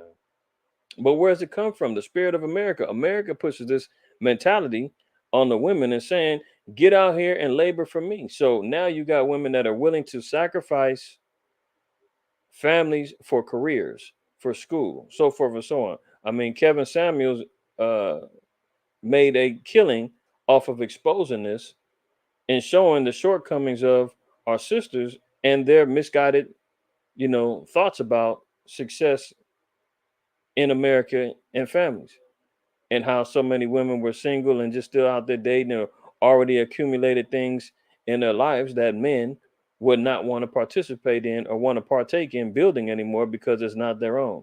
Hence, multiple kids with different dudes and all that other stuff. He's like, man, a man wants to start his own progeny. He don't want to have to take care of two other dudes, kids and you and whatever else. So, that relationship advice that he used to give was really pertinent for our people to understand. But this comes from a spirit that America was promoting. It's the same thing that's going on right now that was going on back then. So the parallels are clear. Millions of women worked in blue collar jobs as well as white collar jobs as stenographers, for example, and could afford to participate in the burgeoning consumer economy. So for America, it was about now acquiring two incomes into the American economy rather than just one. Whether you had the stay at home moms that was taking care of the family, the household, educating the children, so forth and so on. Now they said, well, if we can cut off them and their desire to continue building their family, we can get that second income into this economy so that we can build up America even more. We'll get two economies in here rather than one. And new machines and technologies like the washing machine and the vacuum cleaner eliminated some of the drudgery of household work. Okay. So also they would, at the time, white women was allowed to vote, black women wasn't allowed to vote until decades later. So what's the parallel? Look at this. The focus, so-called strong black women, you know, going out there trying to get jobs, getting into positions of authority, you know, um, trying to take over companies, jobs, and whatnot, pushing aside the maternal instincts to want to establish families so that they can get career on path. And by the time they 35, 38, they're begging to find a man that's willing to settle down and have a kid with them before it's too late. So this was an advertisement that you got on here about the best employers for women, Forbes 2020. Why is Forbes only advertising employers for women? Because why? Millions of women were being brought into white collar and blue collar jobs. What were they doing in 2020? Now it's your time, girl. Come on out here, get your degree, go online, get your certifications. We're opening up jobs for women right now. We want to push them ahead because it's time for you to fulfill prophecy and compass the women. I mean, compass a man. So that parallel is clear. They mentioned the vacuum cleaner being a new invention, making household chores easier. 1920 vacuum cleaner gets invented. 2020, oh, they got the vacuum cleaner, the robot, AI vacuum. See how the technologies are balanced out, and both are designed to make the household chores of the woman easier. And you say, oh, that's misogynistic, man. Why are you talking? The scriptures say that women should be keepers at home, right? So it ain't me. The Most High said everybody's got a role to play, everybody got positions to play. Technologies now, back then, were making the job easier, just as they do it now, right? So they had the AI vacuums running around vacuuming up floors and hardwood floors for the ladies of the house, just like they did back then. Mass communication and consumerism. And during the 1920s, many Americans had extra money to spend. Sound familiar? During the 1920s, many had extra money to spend. What was going on in 2020, 2021? Extra money to spend through all of the other, the scamming, the hustling. And if it wasn't that, it was legitimately getting new money through PPP loans, EDD money. Money was flowing. The stock markets was booming. The tech economy was booming. The gig economy with all this online money, that's booming. Everybody had extra money to spend. That's kind of drying up now. Like I said, a lot of people ain't got much to show for it now. This is why we're hearing about all of the robberies going on, the home break-ins, people running in trying to steal and grab what they can, robbing people out on the street, stealing watches, smashing and grabbing in jewelry stores or whatnot. You dig what I'm saying? So in the 20s, this was the same thing. During the 1920s, many Americans had extra money to spend and they spent it on consumer goods. So they were out there buying like consumers. So what was our people doing? Again, renting cars, renting out Airbnbs, flying across the country, taking vacations, buying up, foods that they wasn't able to ever go, restaurants they wasn't able to go to, the most expensive liquors, clubbing, throwing ones in the club and all of that. So they were out, everybody's out there doing the same thing as back then, right? They spent it on consumer goods such as ready to wear clothes and home appliances like electric refrigerators. How big was Amazon during that time? I was buying stuff on Amazon because we couldn't get out, and stuff you could find online was just right up my alley. So all the electronics, all of the things we were seeing, being a consumer, people was buying up stuff. No different than back then. In particular, they bought radios. The first commercial radio station in the United States, Pittsburgh's KDKA, hit the airwaves in 1920. 3 years later, there were more than 500 stations in the nation. By the end of the 1920s, there were radios in more than 12 million households. People also went to the movies. Historians estimate that by the end of the decades, three-quarters of American population visited the movie theater every week. So we're seeing communications rise up. Radios, movies. What are our people using nowadays? The entire world is streaming more than ever, and it's straining the internet. Zillennials are going to change investing forever. B of A says, inspired by fashion and sneaker culture. Cure hopes to change the ways millennials and Gen Z invest. So what they say they were doing? People were inspired by fashion. Consumer goods were being bought up, ready to wear clothes, home appliances, electronics, radios, and people were hitting the movies. Well, in today's time, you see fashion taking off during those times. A lot of people were starting up their clothing lines. People were buying up materials to start up their online businesses or whatnot. Hats, t-shirts, dresses, and the Israelite community was going crazy. The rest of the world had their other fashion, fashion nova stuff going on. But streaming, it said, was more than ever. Isn't that how everybody who's going to the, unless you really want the movie experience, me and my family still like to hit the movies. But the movies ain't like it used to be. Everybody streaming, everybody was just sitting back waiting. Netflix was out, Netflix and chill. That became a whole thing. So just like back then, same thing is going on now, just in a different fashion. The technology has amped up the way people consume their entertainment, be it via radio, because then the radios was big. But what else is going on now? Spotify, what's the other ones out there? The other Pandora. You dig what I'm saying? So people are now listening to music differently and it's blowing up. Um, what's the other the one the rappers do? Ira, um, they upload their music on it. It was one little website, man. Everybody was doing it. You talking about SoundCloud? SoundCloud, SoundCloud. I was about to say StreamYard, SoundCloud, Spotify. All of these streaming services, man. The people that Pandora, people getting their music from. We just got to see them back then. The radio was instituted, started blowing up. People was going to hit the movies more. Why? Because back in like the early 1900s, 1908, moving forward, the movie theaters were starting to boom. Um, that's why I suggested last night everybody go watch that documentary, Empire of Their Own, and it shows you how the GMO Jews took over Hollywood and how they do control Hollywood and the media. Kanye ain't tripping. He's speaking the truth. So we see what's going on here, right? So that parallel is clear. Cars, 1920s, the Ford Model T was made. But the most important consumer product of the 1920s was the automobile, low prices. The Ford Model T cost us $260 in 1924, and generous credit made cars affordable, luxuries at the beginning of the decade.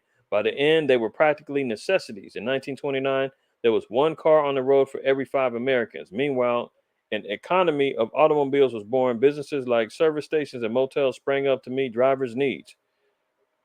Businesses like service stations and motels. Well, people aren't using motels like that anymore. They're doing Airbnbs now, right? Gas stations is making it come up. The cars now we're starting to institute it. Everybody's rolling.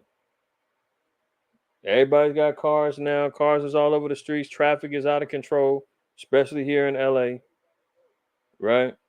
But the invention of the cars and making it affordable for everybody is what's going on. People is out here spending $800-900 a month just on a car note, just so that they can roll what they want. Let alone, we ain't talking about the insurance. It's people out there paying damn near rent just to drive. I think 3 weeks ago I did a DSTM. We were talking about the average car note right now is like $800. A used one is like five something. Add on the $200+ for your insurance. You got a used car, you're looking at 700 plus for a car. New car, you're in the $1,000 plus range. That's the average in America right now. But people are still out there rolling.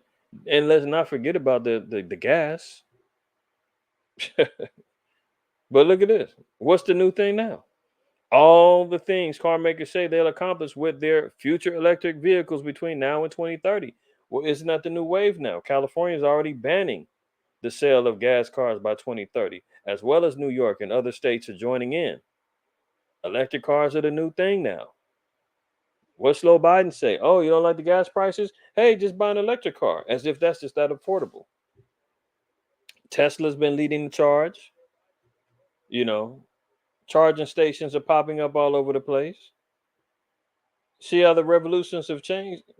In the 20s, you had the Model T and all of that. Now in 2020 and moving forward, the electric vehicles is the new wave. Everybody wants to get that. Why? Because you want to cut down on the gas prices, your mileage, the technology, the damn near Tesla is almost like having a computer, self-driving cars and all that other stuff. This is the new way that they're introducing the same things. 100 years later, same spirit. Let's move on. The jazz age. So now we're seeing the impact of music. The jazz age. Cars also gave young people the freedom to go where they please and do what they wanted. Some pundits call them bedrooms on wheels. What many young people wanted to do is dance. The Charleston, the cakewalk, the black bottom, and the flea hop. What does everybody want to do now? Everybody wants to do these little TikTok dances. Everybody wants to do the new trendy dances going on, right? But listen to this. Jazz bands played at venues like the Savoy and the Cotton Club. These are J clubs, right? And the Oregon and Chicago. Radio stations that phonograph records, 100 million of which were sold in 1927 alone, carried their tunes to listeners across the nation. Some older people objected to jazz music's vulgarity and depravity and the quote moral disasters it supposedly inspired. I mean, how much more can we talk about? I'm now in that in that crowd of saying, what is this mumble rap, man? What are they out here talking about? This is ridiculous. This is foolish, man. They're talking about the gang of Boost. You follow what I'm saying? The vulgarity, I'm not so anal about vulgarity. I'm not tripping at somebody cussing like that. But if it's just constantly, especially sisters doing this, like, come on now. Moral disasters. Do we not see the moral fabric of the people declining, man? The death culture is at an all-time high, man. Drill rap. And for you folks that don't know what drill rap is, man, this is a new, or not necessarily new, it's a style of beat, number one, that is being rapped on by rival gangs. And they're talking about drilling, meaning killing and going out and doing missions, harming their enemies. So most of the drill rap that's going on is basically self-destructive, and it's popular as ever. I think the real beginning of drill started in the UK by the Beats, but it came over to America via Chicago, and Chicago took it and started and took it to the next level as far as uh, disrespecting their enemies, making songs about the dead, all kind of madness. You know, let's not talk about the drug culture that gets promoted. And I know the youngsters say, "Well, y'all was talking about that in the '90s and 2000s too. It ain't us." They absolutely right, but it's not at the level of what's going on now, man. In my era, there was still a balance. We still have Public Enemy, X Clan, Poor Righteous Teachers, NWA even was saying, or who was it? Express Yourself with Dr. Dre. He was talking about not to smoke weed, even though he doubled back and made the Chronic, you know, 2 or 3 years later. But the point of the matter is that there was still a balance. You could listen to this Tribe Called Quest or De La Soul or whatever else. You didn't have to listen to what was going on. Right now, it's like if you're not pushing this degenerative music, you're not getting no deals. You're not coming out, you know. Uh, but it's the same thing that was going on back then. In the 20s, man, people was listening to jazz. They looked at that as like a repulsive, form of entertainment. I know Elder Rossoff says rap is uh, what's the thing you said? Repulsive and pathetic, I believe. And when I was young, I was like, man, how dare this Jake talk about my rap, man? He's repulsive and pathetic, man. You tripping. But now I see what he was talking about. Is Yanni? I believe I got that right. But now I see, outside looking in, man. Now I'm a little older. I'm like, yeah, you know what? It's not all that inspiring, in many instances, man. But just like Kanye been saying, there's controllers behind there that actually, you know, won't promote anything but if you want that money, you want to sell your soul, you want to, contribute to the moral decline of Israel, of your fellow brothers and sisters, man. That's what they're gonna have you promote. All right. So that's how they was looking at jazz, and we know that that came from Israel. So now we're seeing the jazz impact, no different than what's going on with the hip hop, even the R&B now. I think even Puffy, P Diddy came out and said R&B is dead. It's like it's not the same no more. There's no Jodeci's and Mary J's and all, not on the grand scheme of things. You had a whole plethora of different artists that was going on out there. Black Street, you had Boys to Men. There's no groups like that no more. Everybody's individual, individually doing their thing. Uh, I'm sure my elder brothers can talk about everything from the Spinners to the Four Tops to the Dells and all of them, the Temptations, Earth, Wind, and Fire. All those was group efforts, man. A group spirit that was putting out a whole different vibration of the music. Now everything is kind of solo, be it from that. There really ain't too many rap groups no more. Nobody's really rapping as a group no more. Everything is solo, and everybody's promoting the same things. Now there may be a couple of singers out there that's doing their thing. I may not be aware of them, but the moral of the story is the majority is being promoted. That's only showing more depravity and moral disasters. Same way they were doing back then. Let's move on. Now remember, it said that many of the young people, all they want to do is dance. Charleston, the cakewalk, the black bottom, and the flea hop. Well, now they want to twerk. They want to do the sturdy dance and all this other stuff. But look at it. How TikTok is helping black creators reclaim history identity of a whitewashed culture. The startup is using NFTs to give black dance artists credit for their creations. TikTok, white girl dancing trend is pure joy. These are all just headlines about how TikTok and technology now is being utilized, showing how people want to dance. The latest dance trends, the latest TikTok trends, the latest TikTok dance. What's different? Nothing. It's all going the same way. Everybody that's online, man, make sure you hit that like button, man. Wipe your feet before you come in the house, man. We in there cooking, we serving up plates. Just be respectful, man. Hit the like button, wipe your feet before you come in the house. That's all we ask. Hopefully you didn't forget about it. Now, moving on, it says the cultural civil war.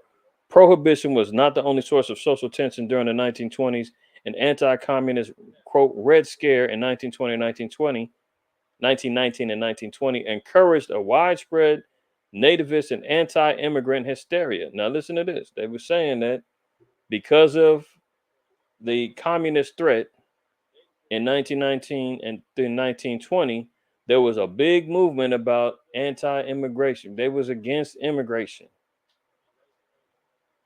This led to a passage of extremely restrictive immigration laws. The National Origins Act of 1924, which set immigration quotas that excluded some people, Eastern Europeans and Asians, in favor of others, Northern European of Great Britain, for example. So here they are. They're showing some people they were letting in, Northern Europeans, others they were saying no, Eastern Europeans and Asians. So immigration was a big issue going on back then. Do we not see that going on in politics? They're worried about the border every minute. They want a wall, they don't want a wall.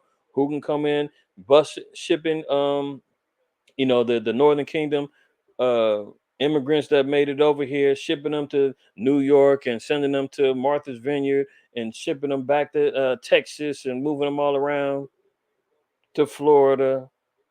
When the war in Ukraine kicked off, they was ushering the Ukrainian quote unquote refugees to the front of the line, letting them come in, while the immigrants that was coming from Venezuela, that was coming from El Salvador, Guatemala, Mexico, they was getting pushed back. Haiti telling them, hell no, y'all can't come in. You good old white folks, you Christians that's coming from the Ukraine, come on in. Welcome to America. We got a package ready for you, money ready to distribute to you. So immigration was a big thing. Well, what was happening in 2020? Donald Trump with the wall. Slow Biden talking about no, we got to let him in. Here goes four articles right here. Representative Brady on the border crisis. Harris is in denial. The influx of migrant kids are making foster care system strained. Crisis at the border. How did it happen and what's being done? Fact checking claims on the migrant surge at the U.S. Mexico border. Here's another one. Border challenge takes center stage at Biden's news conference. So here it is again. We're seeing immigration being used as a major tool of political influence, and what's been happening with the future of Babylon, right? So same thing was going on back then. Same thing happening right now. Immigration being a hot topic. Let's move on. Prohibition. The 18th Amendment to the U.S. Constitution, which banned the manufacture, transportation, and sale of intoxicating liquors, ushered in a period in American history known as Prohibition. Prohibition was ratified by the states on January 16th, 1919, and officially went into effect on January 17th, 1920, with the passage of the Volstead Act. Despite the new legislation, prohibition was difficult to enforce. The increase of illegal production and sale of liquor, known as bootlegging, the proliferation of speakeasies or illegal drinking spots, and the accompanying rise in gang violence and other crimes led to waning support for prohibition by the end of the 1920s. In early 1933, Congress adopted a resolution proposing the 21st Amendment to the Constitution that will repeal the 18th. The 21st Amendment was ratified on December 5th, 1933, ending prohibition. So after all of that, they was having drinking being illegal, but what happened? Gang violence, other crimes, people still bootlegging, selling it on the low, pretty much made it inevitable that they were going to have to go ahead on and make it legal. Well, what's going on with weed? What's the biggest thing everybody wants? Oh, everybody wants weed. Well, now it's been legal, has it not? We've been fighting. People been fighting over this for the longest time. Oh, it's medicinal. It's not medicinal. Oh, you can't sell it in this state. Oh, you can sell it in this state. You can have this much and this many grams, and it's legal. You can smoke with.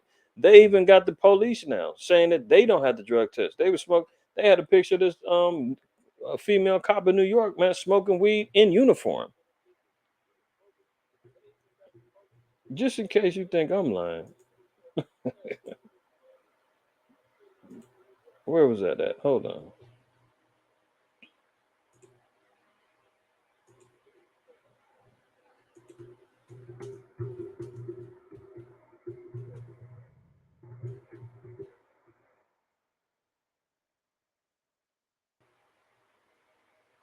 Where was it at? Oh, they ain't got it on here. It was a female too. Well, either way, we know that weed is the equivalent to the prohibition era as far as liquor is concerned. But let's look at this. I'll find that picture another time. In the United States, the use and possession of cannabis is illegal under federal law for any purpose by the way of the Controlled Substance Act of 1970. The recreational use of cannabis is legalized in 17 states, the District of Columbia, Northern Mariana Islands, and Guam. So this is just an example of showing how the parallels between prohibition and weed now. That was the biggest thing going on, man. People wanted to drink their liquor, didn't want to be restricted, didn't feel as though that it should be illegal. What's the difference now? People running around here don't want their weed taken from them. Don't want nobody talking bad about their weed. They think it should be legal. Oh, it helps everybody. Same thing. Now we're seeing the legalization of it, just like we've seen the finalized legalization of liquor during that era of the 20s leading into the 30s. Took longer for the weed. Now it's still not legal in every state, so it's not completely ratified as far as weed is concerned. So that's why the parallel is still relevant with prohibition and with the liquor, because it still was illegal throughout the 20s. It wasn't until 1933 that they said, all right, fine, you want it, you can have it, before everybody could do it. But what was going on in the meantime, in between time of that, people, the gangs, the cartels, everybody was still turning up. They still was out here selling it. Now you start to see, oh, the weed shops is opening up. People are starting to smoke more free. Everybody doing what they doing. Same thing. Here comes the money. Let's look at today's financial affairs. This is when the times was good in the early 20s. This article was from June of 2021. Homeowners got $2 trillion richer during the first 3 months of the year. So remember, this is the good old times when things was rolling, money was up. Now, if you compare this to right now, it's completely opposite. The housing market is in complete shambles. The valuation of homes is up is going down right now. People can't sell their houses. There's no buyers. See, wow, have things have changed in the last couple of years. We ain't even got to make it to 2025 or 2030. They're already accelerating the collapse. So this is when the good times was kicking in. Look at this.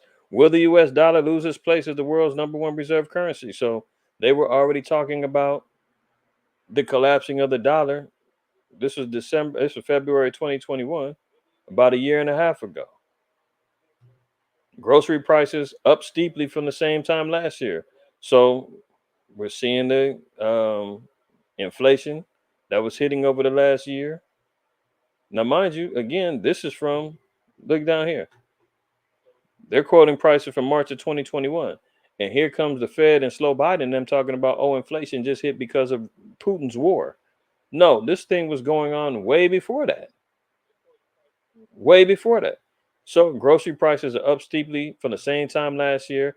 And if we chronicle it, so they're saying March of 2020, March of 2021, grocery prices were up from last year. Now, if you go from March to 2022, they're still going up.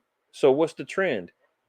Prices are still going to continually go up. And they talking about really 2023 is really going to get bad. We ain't seen nothing yet, is what all these economists are saying. The world faces longer supply shortage as China's factories are squeezed. That was in May of 2021. Now we're still seeing the fact that China went under another lockdown. They got 1 million people locked down. That's still restricting goods and services from coming out. So is it getting worse or is it getting better? It's getting worse. A year and some change later, it's still bad. Poll shows Argentines expect inflation to hit 50% in the next year. Argentina is above 70+% at this point right now. They were talking about 50% by uh 2021. Let's look at where it's at right now.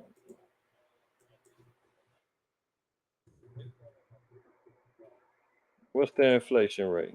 Let's see if it's getting better, if it's getting worse. Oh, look at that. 70%? Where is it at? 50% by 2021? 2022, 95%. They're expecting their inflation rate to go up almost 100%. They said they was expecting 50% in 2021. It's up 95%. That's why I said in some instances things are getting uh, ushered and faster, right?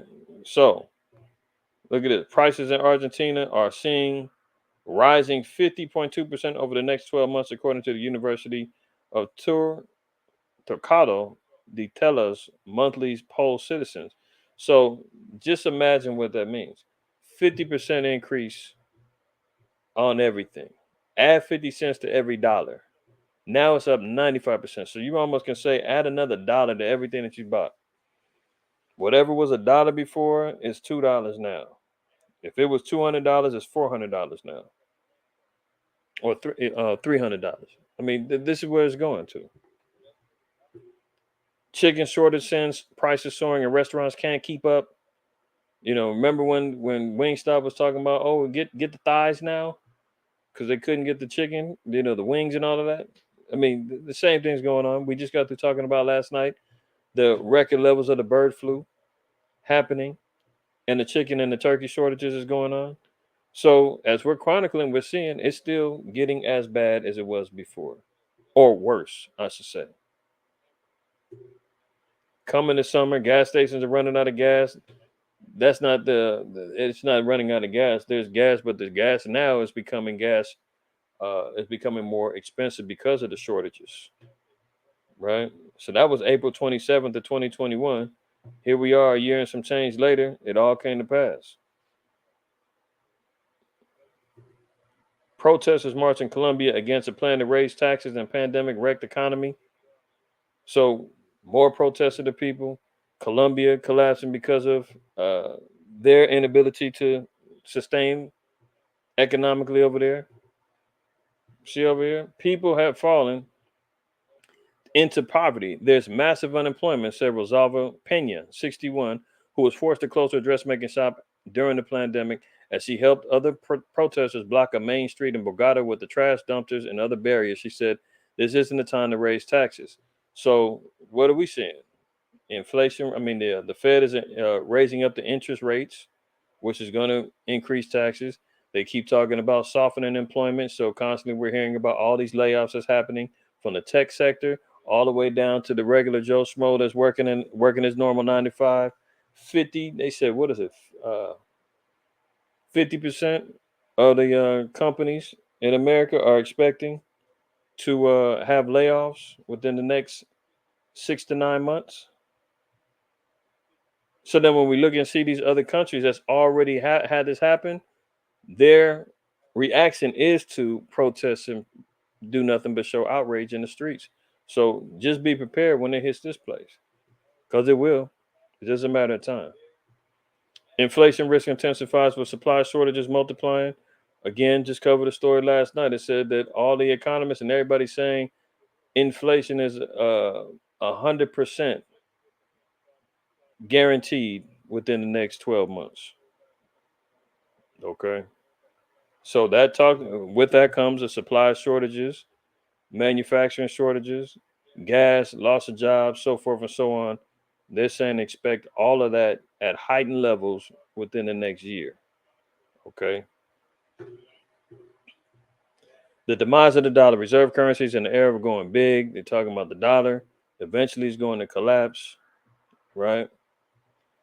Corn prices up roughly 50% in 2021 as Americans brace for years of horrific food inflation.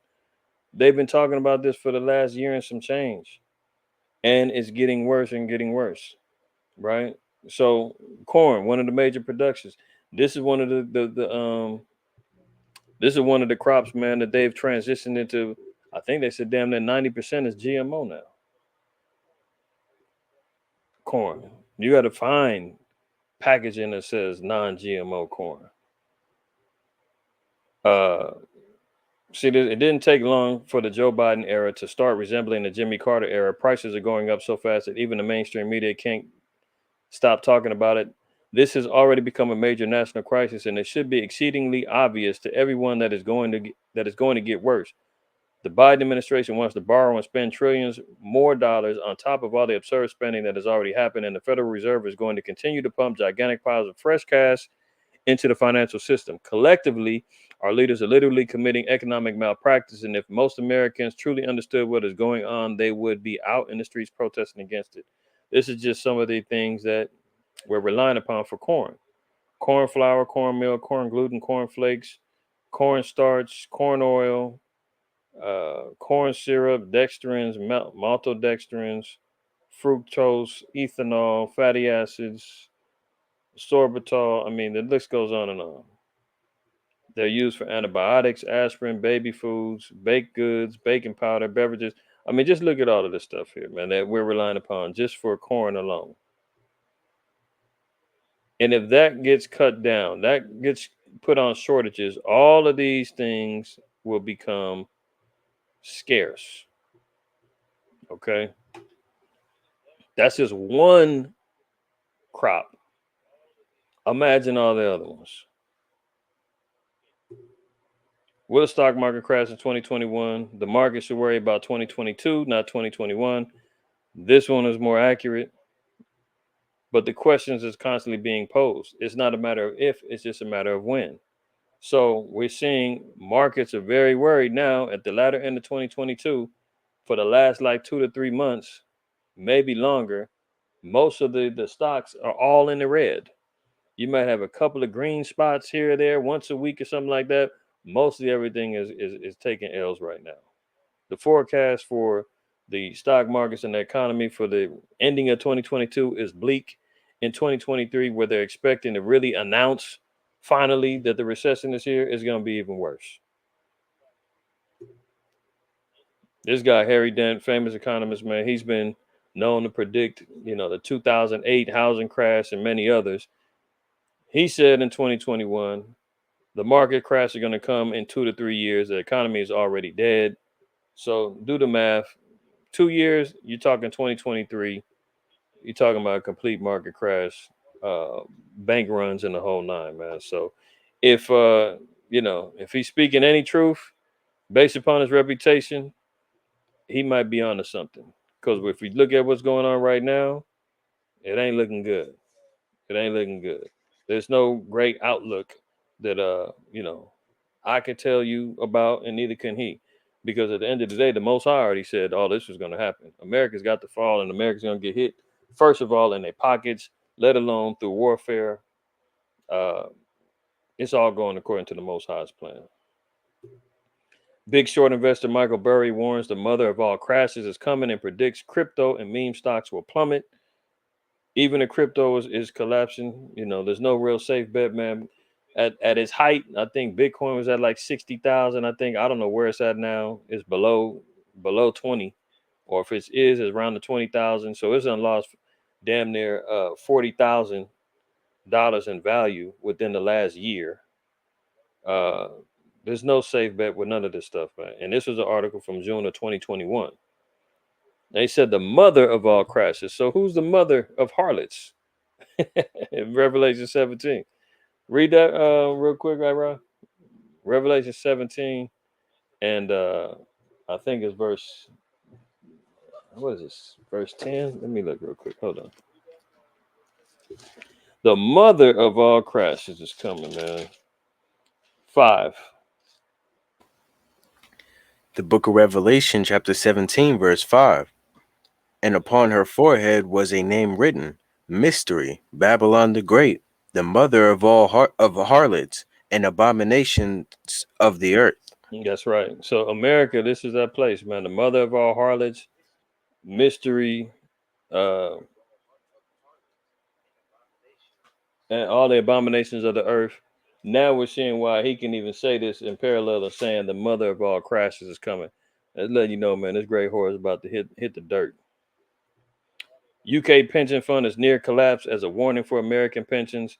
So again, we talked about the UK, United Kingdom, their pension funds, their retirement funds, damn near lost 90% of their value before they try to, bail it out. It was all bad. And they said that this could happen in America. See that we get tunnel vision and say, "Oh, that ain't gonna happen here. Look what happened over there in the UK and in China. It won't happen here." Yes, it will. Yes, it will. Because the same controllers are controlling the world's economy. It just hits other countries faster. Look, are California's public pensions funds headed for another crisis? Now they just got through saying, "Warning! This is October 6th." This article, I believe, just came out this week. California pensions, CalPERS, the nation's largest pension fund, experienced a 6.1% investment loss in the fiscal year that ended June 30th. The assets fell to 444 billion after topping 500 billion last year. So they lost $60 billion. There's a whole racket that goes on with pension funds, mismanagement of money, mismanagement of people's finances. People lose their pensions, losing money, don't know where to go, how to retrieve it. They can't get it back. So they're just showing that even the future is bleak for retirement funds. They possibly could lose those things. 401ks, that's just money in the stock market, man, that's being gambled with. So even the bleakness of retirements, man, is in jeopardy. But what it all this is the same type of stuff that was leading up to the Great Depression that hit 1929, 1930. And then after that, what happened? World War II kicked in. We're on that same path. Look at this. Markets. Bank of England warns risk of UK financial crisis hasn't gone away. US cash crisis withdrawal limits spark bank run fears. The world is flirting with another global financial crisis, and the next few weeks are key. So economically, we're seeing all of these things that's happening. Look, Chinese banks get provisional okay to enter bankruptcy proceeding. You talking about whole banks, man, filing for bankruptcy. Remember in China, they had the tanks out there guarding the banks as people was running up trying to get their savings out, and they told everybody, "You lost your money. The money now is the banks, and it's going to be utilized to invest in to save the banks and the Chinese economy." Look, financial crisis leads some in Lebanon to rob the banks to access their money. Lebanon, man, the Lebanese, they can't even get their money out. There was a lady that did a whole little stage thing, man. She ran up in the bank with a fake gun and said she was robbing the bank because she wanted her money out. Banks locking down on people's money, man, limiting withdrawals. The banks is juggling around money, robbing Peter to pay Paul to try to keep themselves afloat. And that's what happened back in 2008 when the banks was getting ready to collapse, all the defaults on the housing market loans and all of that. And Obama came in and said the banks is too big to fail. Print up more money. We got to save them. The car companies was about to crash forward and all of them. They're too big to fail. They bailed them out. And then they sent the jobs overseas. Same things is going on here, man. Same things is going on.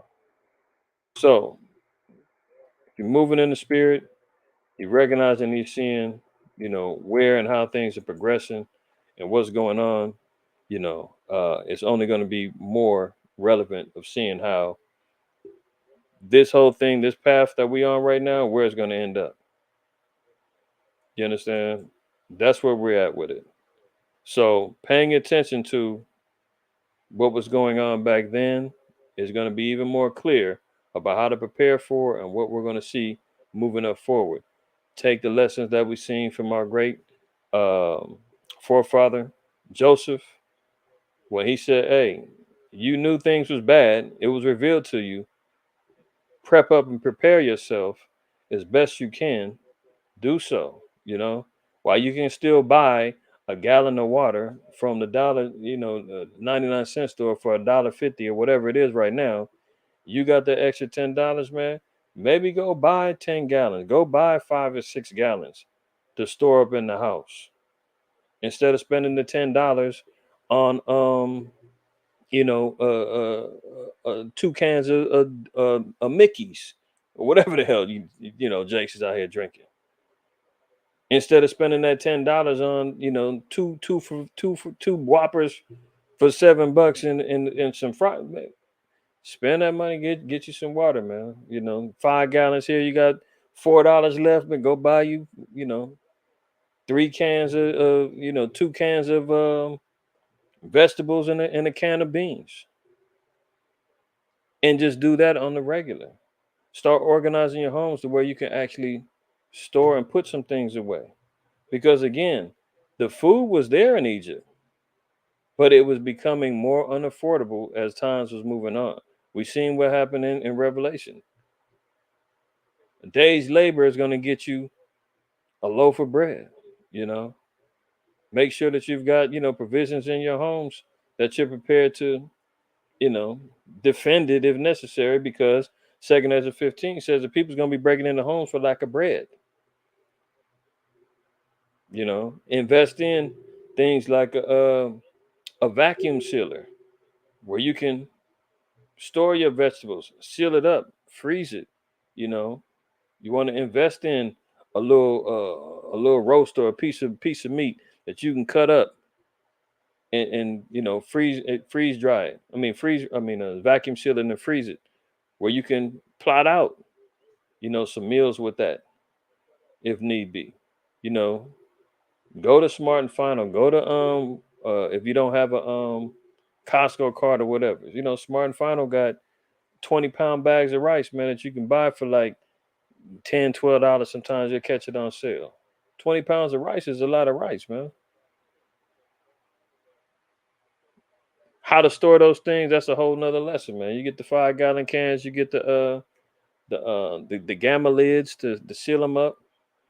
Throw some of the preserve packs up in there. I mean, there's a whole lot of things, man. We'll have to talk about some of them things in the future. I know some of y'all can, go online and find some things online. There's plenty of prepper, content creators out there, man. They can give you some advice and give you some game on it if you don't, hear from here from us at MLTC. But these are the things, man. I'm imploring brothers and sisters, man. In the next, some like I said, sometimes it's kind of too late for some people because the prices are so high. You can't get some of the things that you can. But if you got some extra money, you got some things that you can kind of stash away. Go ahead and get that, man. Hedging your bets with not betting so much on the digitized economy where you can lose it all with the press of a button.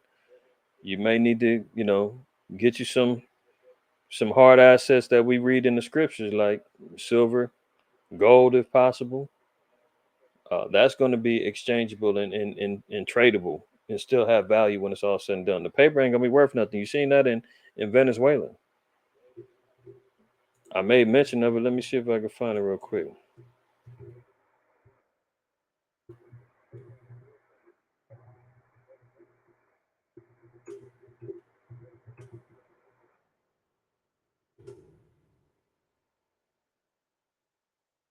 Watch this.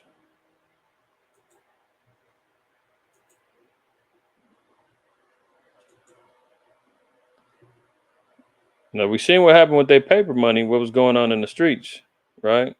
But what they do? Venezuelans break off flakes of gold to pay for meals and haircuts. So here's an example. When you see that the inflationary rates hit so heavy that the dollars ain't worth jack squat, what do the people resort back to?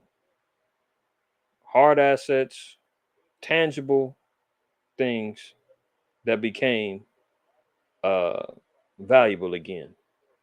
So, hyperinflation stripped the local currency of its value. Dollars, pesos, reais, and euros are also common alternatives. But you see here, man, people was breaking off a little gold, man, to get some food and get their haircuts. So, if you ask, what kind of, economy should we get? Those things, you know, um,